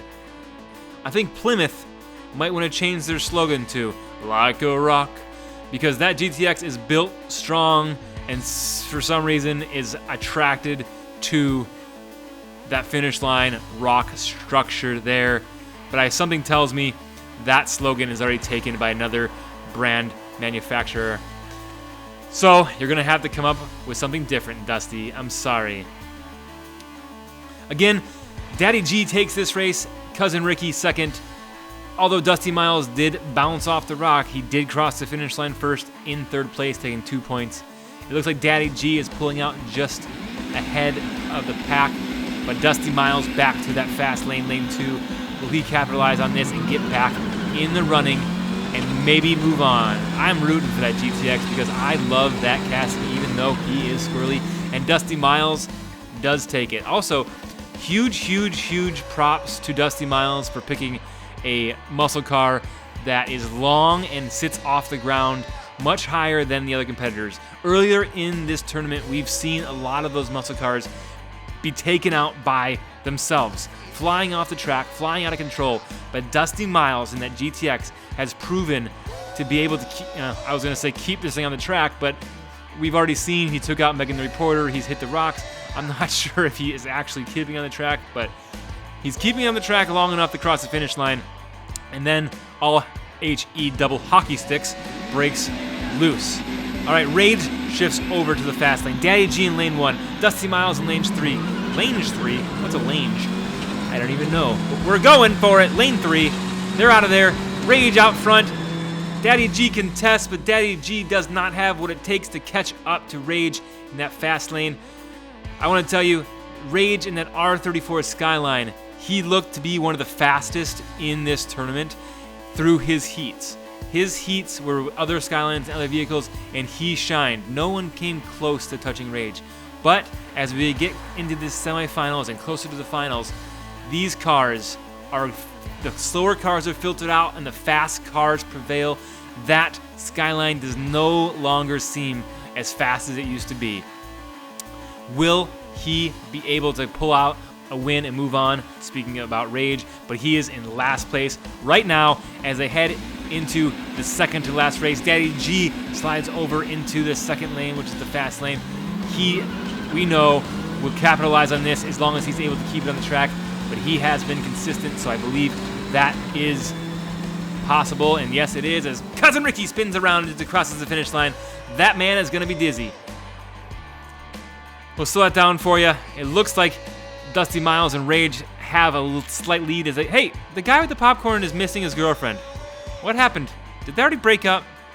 I'm going to check Twitter and see if there's any gossip about the situation. Please hold. Wait, Twitter is no longer Twitter? What? What's X? Mom! Have you checked Twitter lately?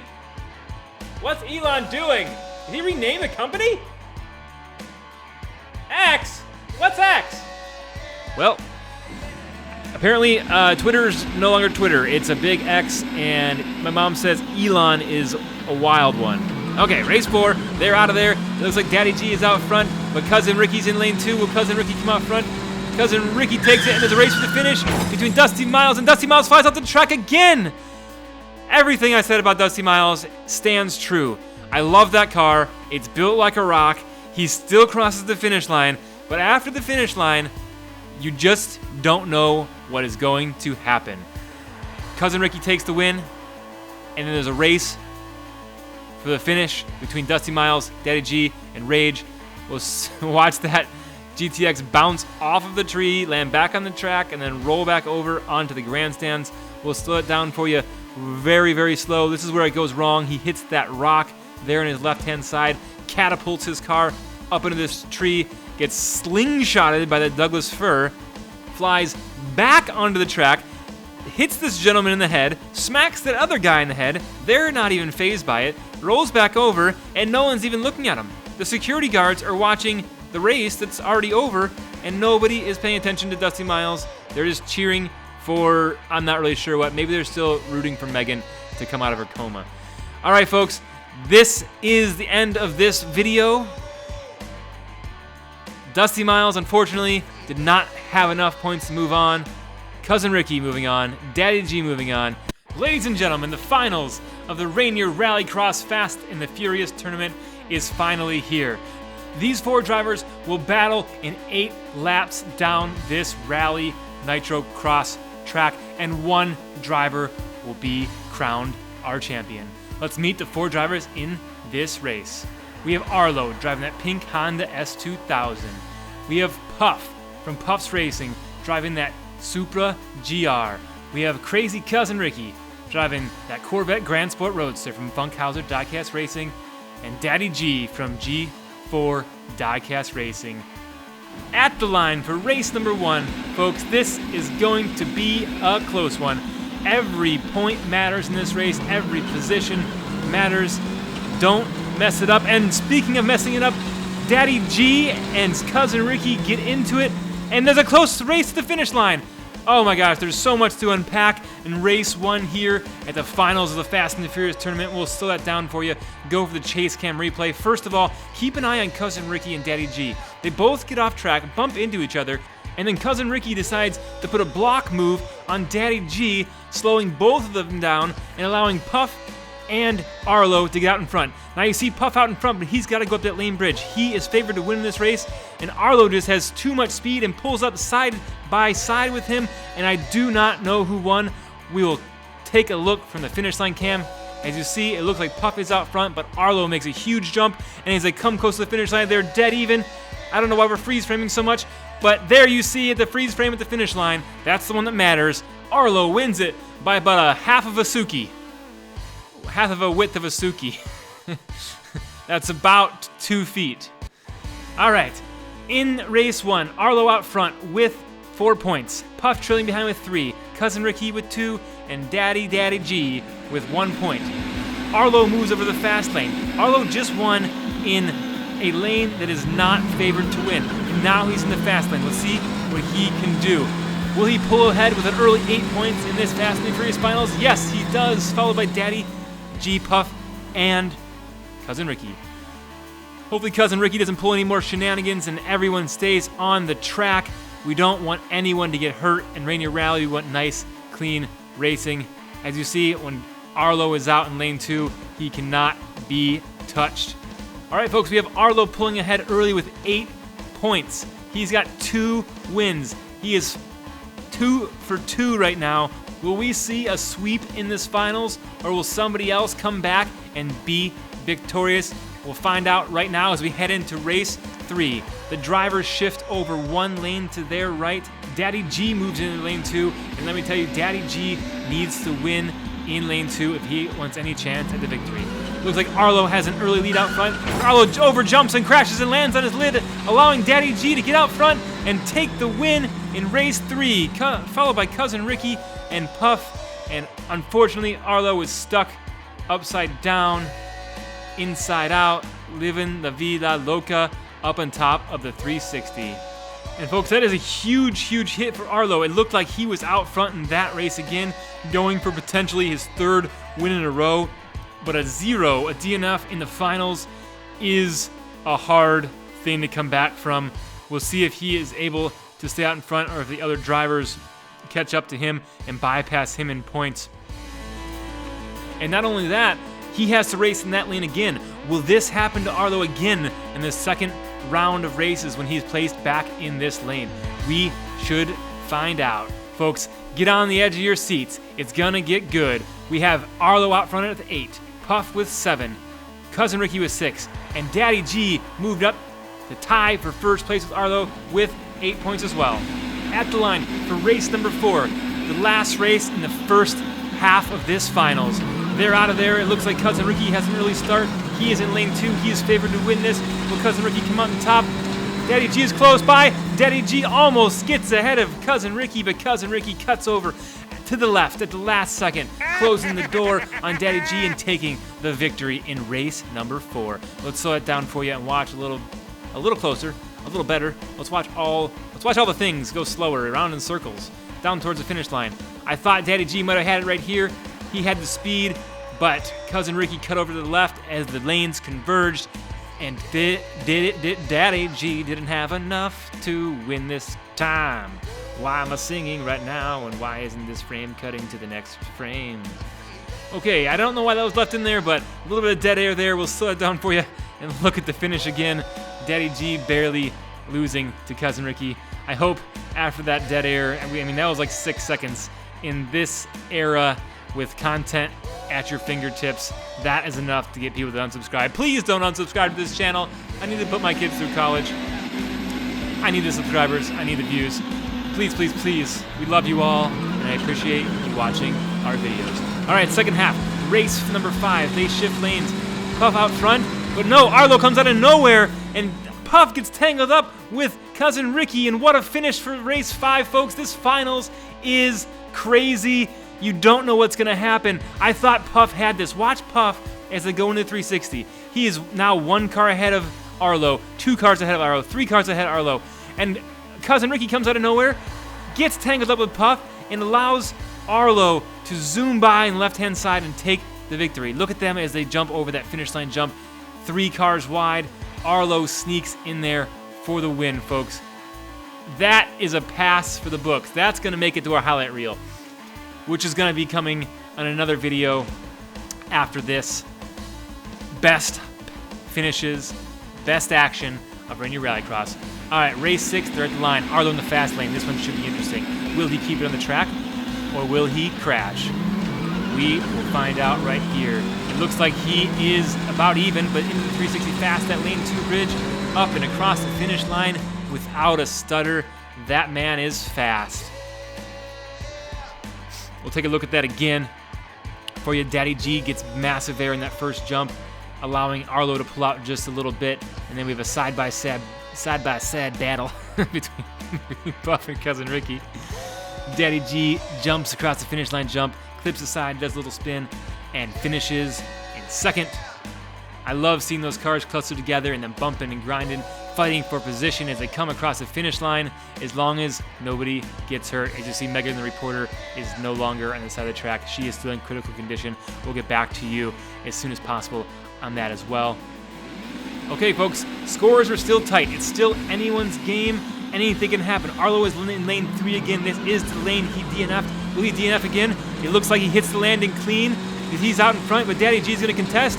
And Daddy G does not have enough to pass Arlo. Arlo takes the win. And folks, I believe Daddy G really needed that point.